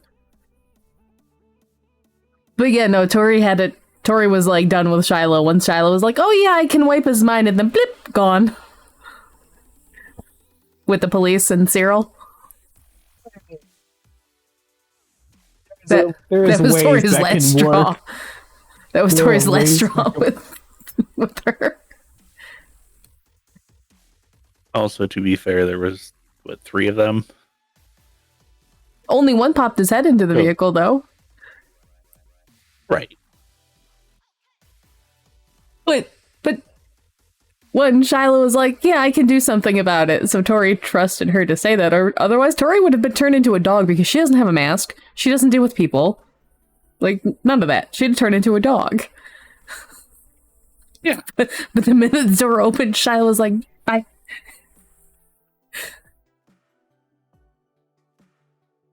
Shiloh said turtle. Which completely falls in line for Shiloh, but that doesn't mean Tori wasn't upset by it. Yeah. Which completely falls in line for Tori. Yes.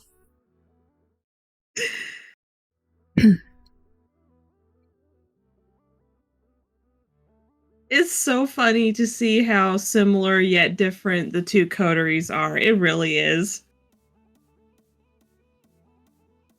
Yeah, to a certain extent. It would be nice to have some differences because a lot of the same things are coming up. Right. Well, here I am. No, it's a lot of the same types of issues. They're just being handled differently in both sides. One is, go ahead. As long as you don't piss that one off, I don't care. Tori is internalizing all of these issues. If it is a big enough issue, Rufus has gotten mad once. I think it actually scared people. What caused that? I don't remember But- off the top of my head. The Nos. Oh, yes. Yes, that was a fun one.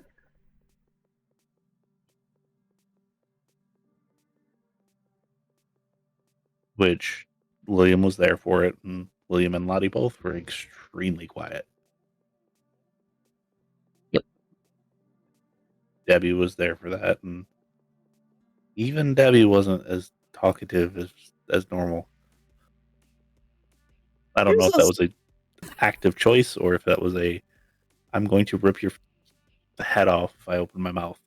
Well, I think she was gonna rip into William. She was not happy that evening. So Yeah. William let a Nos out, and the Nos went and did a stupid, Uh-huh. but they only got out because William was like, "Here's the door." I want to go outside and smoke. Okay. Yeah, Well, that see, that one is rapid reflexes was going to help. It did not. Well, see, that was one thing. Debbie was mad when he let the Nos go. Yeah, what tipped her over the edge was when he decided to tease her by sticking his finger in her face. Yeah, she bit his finger at that point.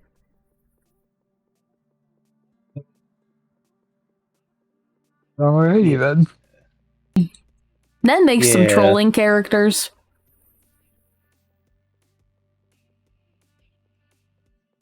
Which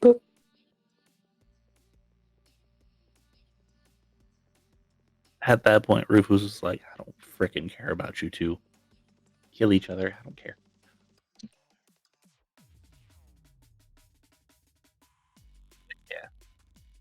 And then King bonded Tiller, which was going to lead into tonight's one shot. Yes. Because I was going to play Tiller. At least for a minute. Yeah. He was just going to be the getaway driver. Yeah.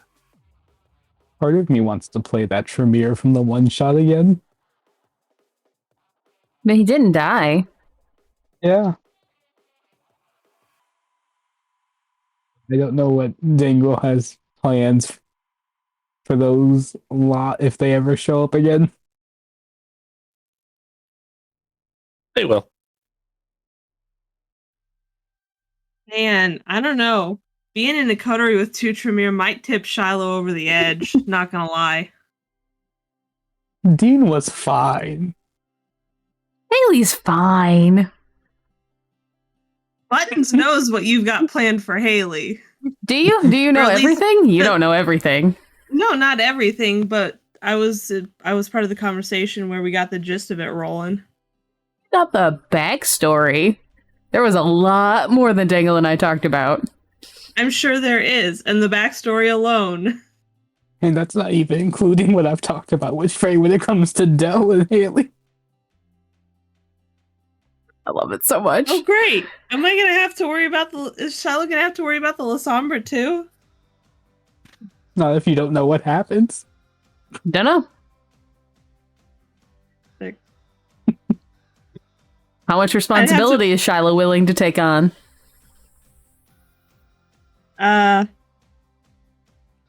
That's the Not question. as much as she did at the beginning. That is the goal. question. There's only so much one La Sombra can do. It's fine. Don't say that around Samal. That But man. even Samal admitted limits. He said he can only hunt down 10 people in a week and not 40. Yeah. I can get 2 a night because I can't get there fast enough. Limitations. Shallow's gonna learn her limits by the end of this, goddammit. Is that gonna be before or after before I come in? See, here's the big difference between Tori and Shiloh. Shiloh's going to learn her limits. Tori is pushing past the limits. I fully intend on having everybody find their hard limit. Like as players? No, the characters. Yeah. I can't keep going like this. Oh my god. In character. Players, if you get close to that point, let me know and I'll back off. I'm still new to the game, so I feel very much boundless, endless possibility with anything and everything at the moment. Lines and veils, he means. Yeah.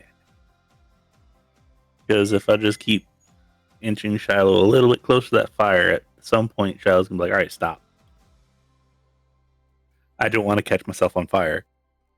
Steven, I'm just gonna kind of shove real hard and hope that he stops before he hits that fire. Tori's been on fire multiple times. It's fine. Literally. Yes, Tori has been dealt the most fire damage, but I think we're sitting at a total of like 5 by now. Not a cumulative 5. Yeah. Cumulative, yeah. See, Tori, I'm pushing the other way. Yeah. Which way? We're trying to lead her to the fire extinguisher at this point. Yeah, no, you've got the bright hot light fire thing over here, and then you have the really dark shadow over there. I'm just gonna ease Tori over and see how far she'll go on her own. Tori's gonna yeet herself off the edge. Oh, 0 humanity. She's been close once before. Let me know when you want me to make that remorse roll. I mean, there isn't remorse, so Exactly. you take a 5 dice penalty. Go. I have no dice to roll. No. It's sad that I actually had to think about that for a second. I could have said you have 4 dice to roll, and you'd still be like, I don't have any dice to roll. That's not true. I'm sitting How at about 5. unstained? Yeah, I'm sitting at 5 humanity with 1 stained, so I would have 4 dice to roll. Yeah. And if you take a 4 dice penalty. Yeah, I wouldn't be able to do that. Yeah. Tori's sitting low. Yeah. Which At I least hope, everyone else is. I really hope I have done that portrayal well enough, because she started at 6. Yes. Then went to 5, then back to 6 because of stuff, and then back to 5. And now she has a stain. Yep. Which I'm kind of playing the stain as like a teetering. She goes back and forth on that one. At least I'm hoping I do it well.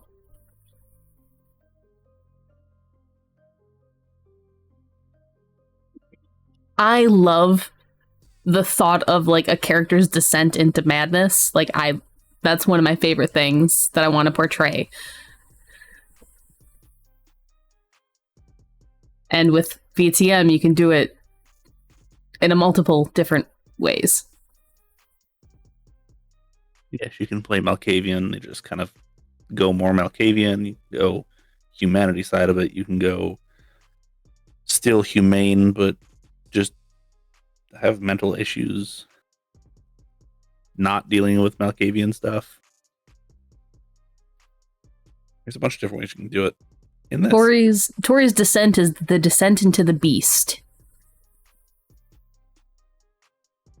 Yes, which technically speaking,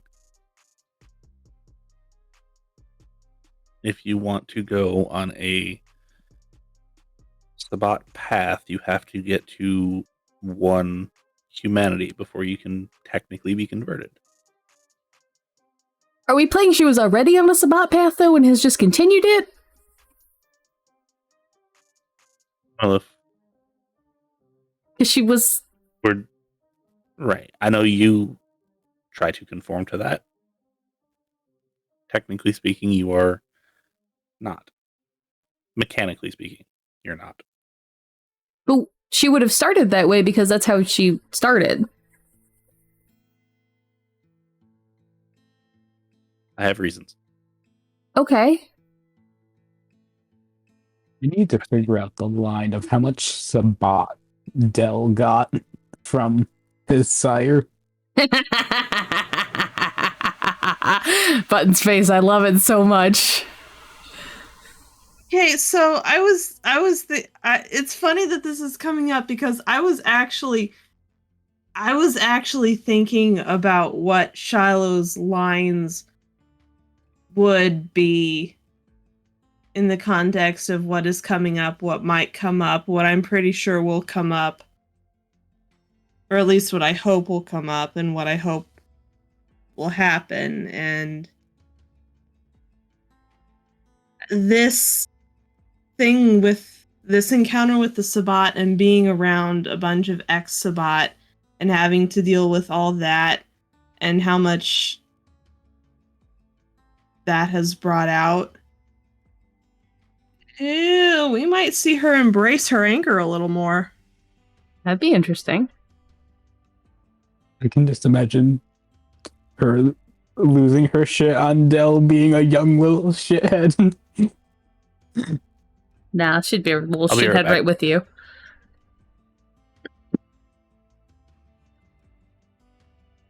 It was interesting to see her angry during the graveyard 2.0. Yeah. Definitely. And like drawing from my own experience of healing from that really giving mentality and being afraid of your own anger. There's something addictive about it when you first get in touch with it. Like Yeah. you're finally feeling your own power for the first time. Yeah. But on the other hand, the more she hears about the Sabbat, the more she's going to be afraid of that anger. And she has Which is met gonna real cause- Sabbat now. She has. This has been very interesting. So Shiloh, up until this point, has dealt with multiple ex-Sabbat who have left the Sabbat. And they have been treating her better than almost every other kindred that she has been around up to this point in her life. Yeah. Except now she has met real Sabbat.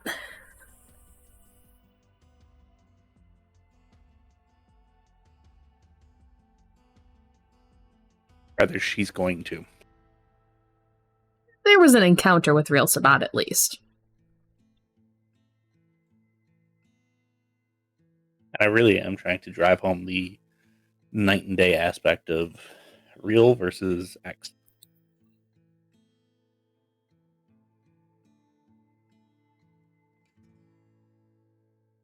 Honestly, because Atlanta's only the second game I've ever been a part of, and the first one's that Sabbat game. I mean, you were in Dangle. It's the way I have to think about the Sabbat game and the way I'm thinking about Atlanta are two different mindsets. It should be. Yeah. Each sect is very, very different. And if you join Detroit, that's even going to be a different one. Yeah. For me, Yes. I think the only sect I would have a harder time playing into is the Camarilla. But that's just because I don't like the Camarilla. That's what Buttons is going to be playing. Or running, I mean. Yes.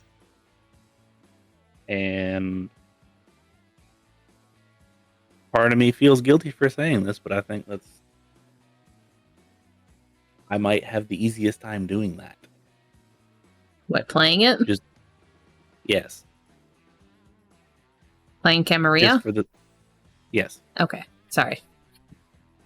Just because of, well, the stuff that Faye knows. And the stuff that Buttons knows. That one's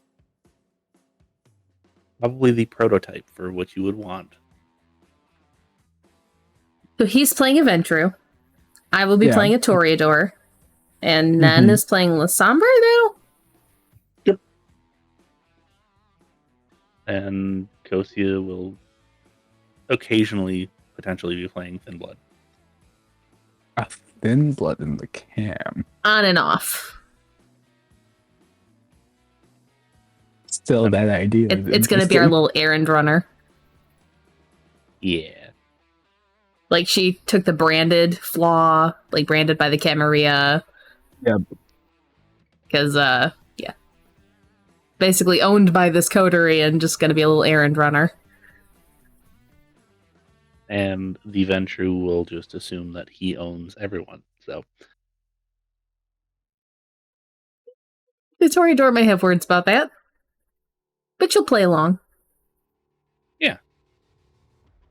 The Ministry is a sect that, from what little I have seen, are very interesting to me. I did not think I would like them, and then I had an NPC show up, and I had so much fun with it.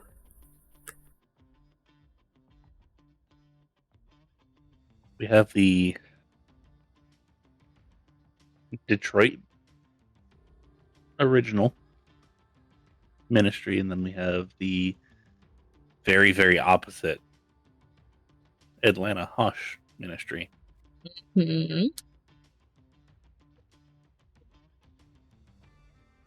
Both of which have a lot of fun potential.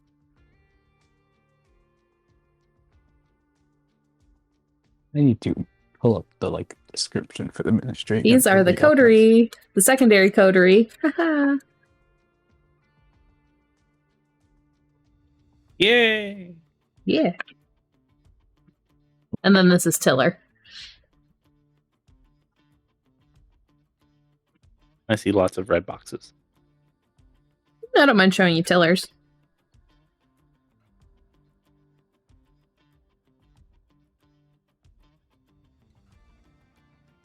Okay. Yeah, he has Cloak of Shadows, Unseen Passage, Ghost in the Machine, and Soaring Leap. Fair.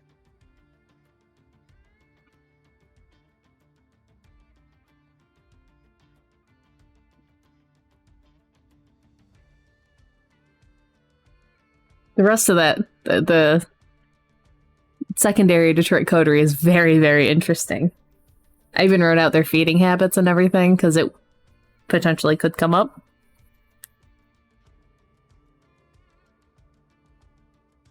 Do you want to guess? Or do you want me to keep it secret?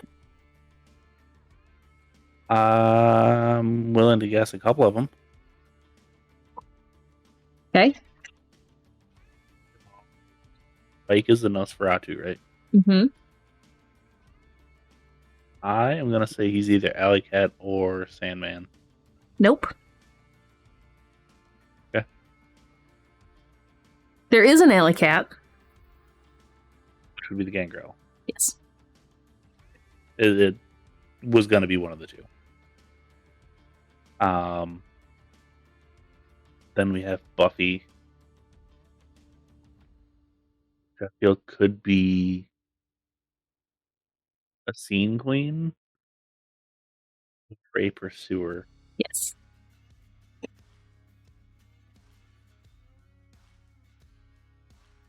Feel like, and I always get the wrong S sound name.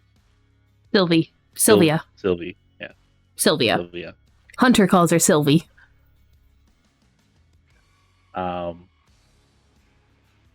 He strikes me as a siren or an Osiris.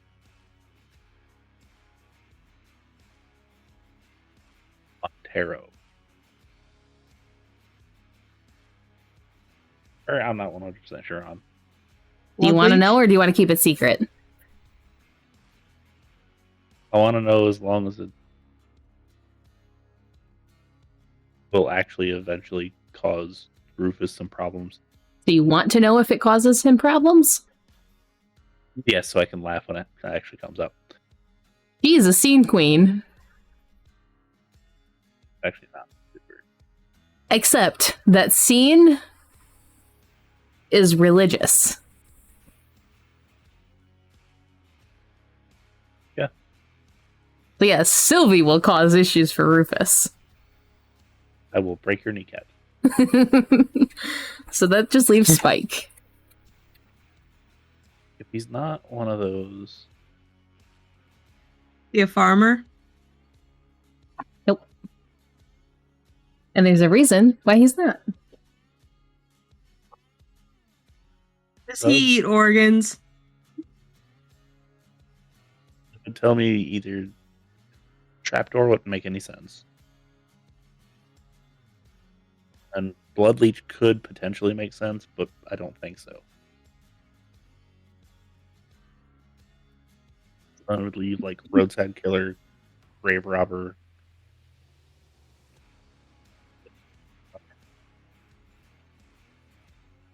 One Bagger? dealing with grave. He's not a There's bagger. There's Grim Reaper too.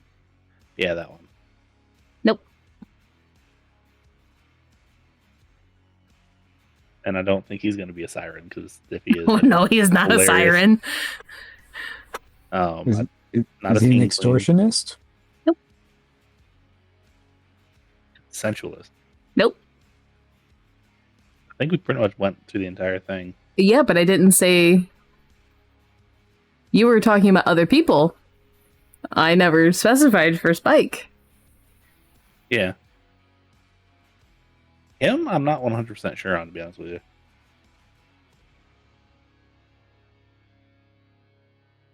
How much spoilers do you want?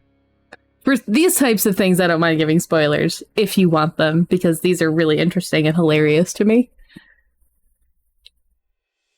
Again, if it could potentially cause issues, sure. He's a Montero. Otherwise, no. And he's also heavy into animalism, so he uses the animals to do that. Like when he dragged you guys into an alleyway with his cat. That's fair.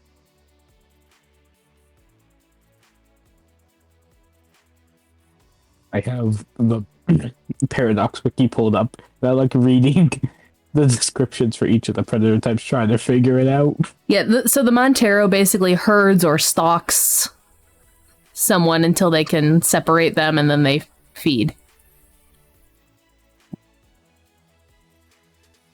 Which, fun fact, the Ventru is Montero. My Toreador is a trapdoor. And they feed from the same place. Yes, they share a haven.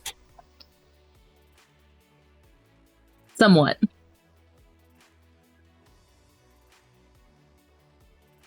What's the Lasombra's feeding style?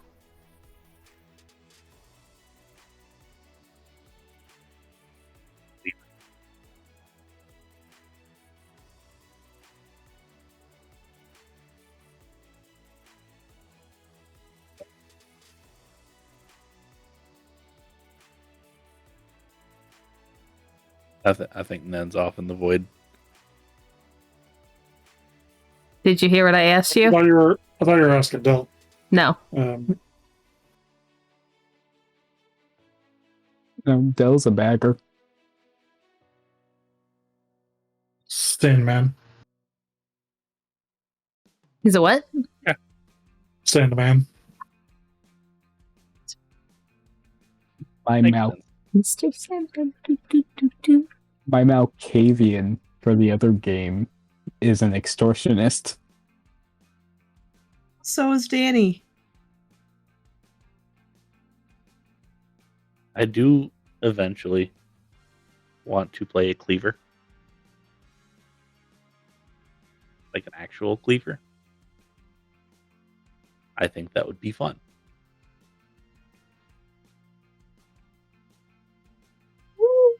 It'd be interesting. Be interesting. Debbie's a cleaver. Fair. That from And Beth is a consensualist. technically speaking, yes. I'm Technically, not she surprised. hasn't fed much, but She changed her feeding type. did she I thought she actually did- change it? I know she had talked about it potentially. She had talked about it. I don't think it has actually changed. Is that something that can happen? Like So- Kindred normally? It can. So feeding types doesn't mean that's the only way you can feed. It's just your typically preferred method, and one that can be kind of rounded off quickly in downtime, depending on what it is. Yeah. Like Like, I for know there's time the- skips and stuff, you assume that's how you feed.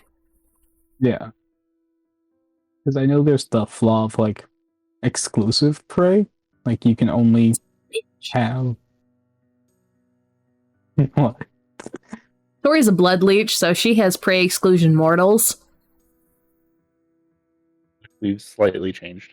Yes, with her descent into less humanity, we have changed it into she does not feed off of innocent mortals.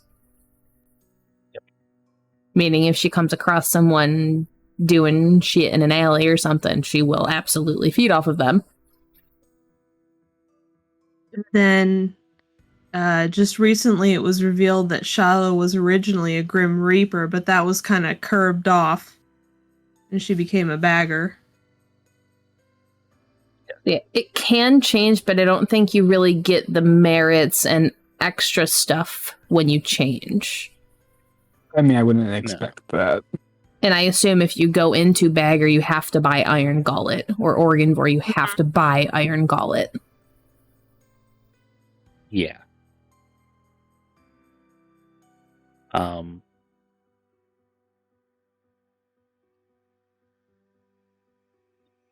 Mechanically speaking, that's how it works. If there's a special flaw that you do need, like Iron Gullet, then yeah. You can pick up like Dark Secret Diablerist or like Blood Leeches if that's what you go into. Or Dark Secret Cleaver if that's what you go into. So you can pick up the flaws depending, but you don't necessarily have to unless it's a very specific type. Okay, that makes sense.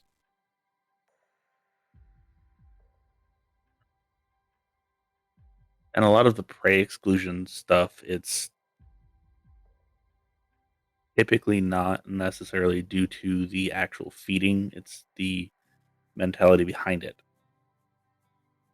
Like Tori's originally was, I don't feed on morals because it's too easy. Yeah, when I I built like- her, it was she needs a challenge when she hunts.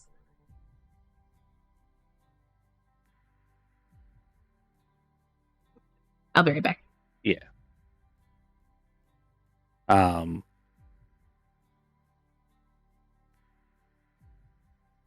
I know Rufus in the Detroit game has prey exclusion. And it's prey exclusion non-Christian.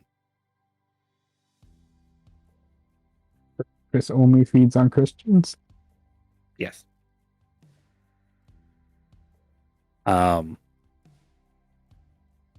Which hasn't come up yet.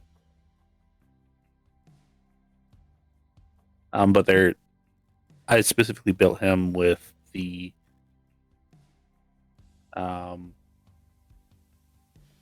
a lot of stuff that would kind of fit with that. Mm-hmm. I don't have like folklore blocks or banes like Steven does. Because I think Steven has all of the blocks and the banes.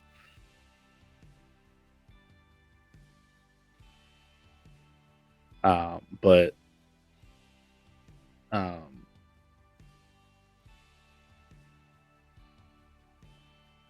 I did want it to kind of be a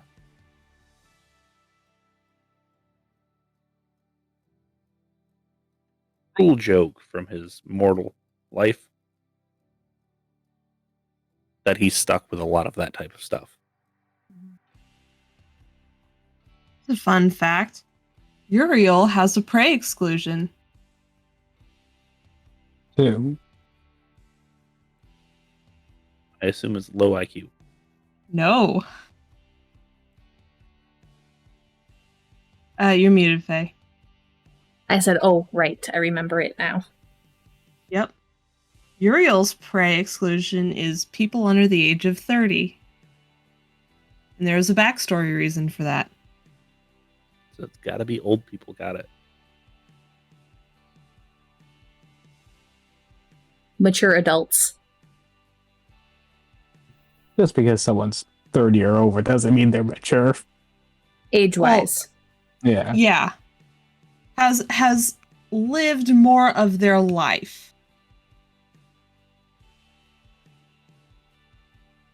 I know when I was watching New York by Night, one of the characters has a prey exclusion, and they can only feed from people from Brooklyn. I remember that, yeah. Yep. So Valentina's a Ventru, and her prey exclusion as a Ventru is men, but she has another one that I've kind of added in there to where she can only feed off of women she has quote unquote white knighted.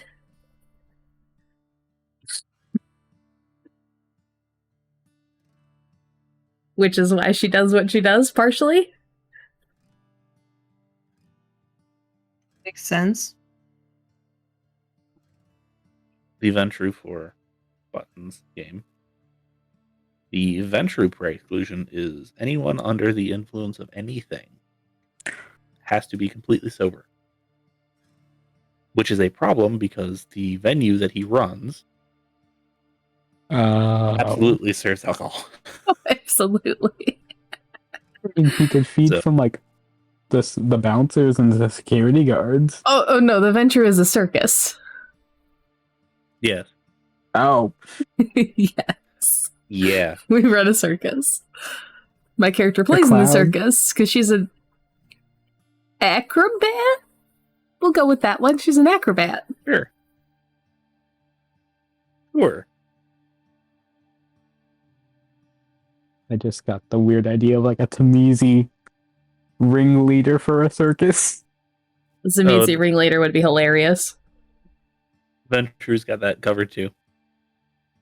Oh, is he the actual ringleader? Does he do that? Yeah. Yeah. Perfect. I love it. Why would he not? I don't know. I didn't know if he wanted to associate himself with working in the circus or just running it. I mean, it's a lot less circus, much more actual show. That's true. It's kind of based off Cirque du Soleil, if you've ever seen it. I want to, but I've seen like clips of it. I mean, if you've seen of it, if you seen Yeah. things of it, that's more of what it's based off of. A spectacle. It's weird. If you do get the chance to see it in person, please do. I saw their Lanuba show several years ago. My mom saw one and she loved it. So good. I will say they have changed in the recent years. Their older shows were so much weirder. Everything like that nowadays is a lot tamer. Yeah, like it used to be very creepy. Which is why I have a Haven flaw of creepy, but I had asked for it to be changed into like that Cirque du Soleil weirdness instead of just plain out creepy. So it intrigues people, but also creeps them out. Yep.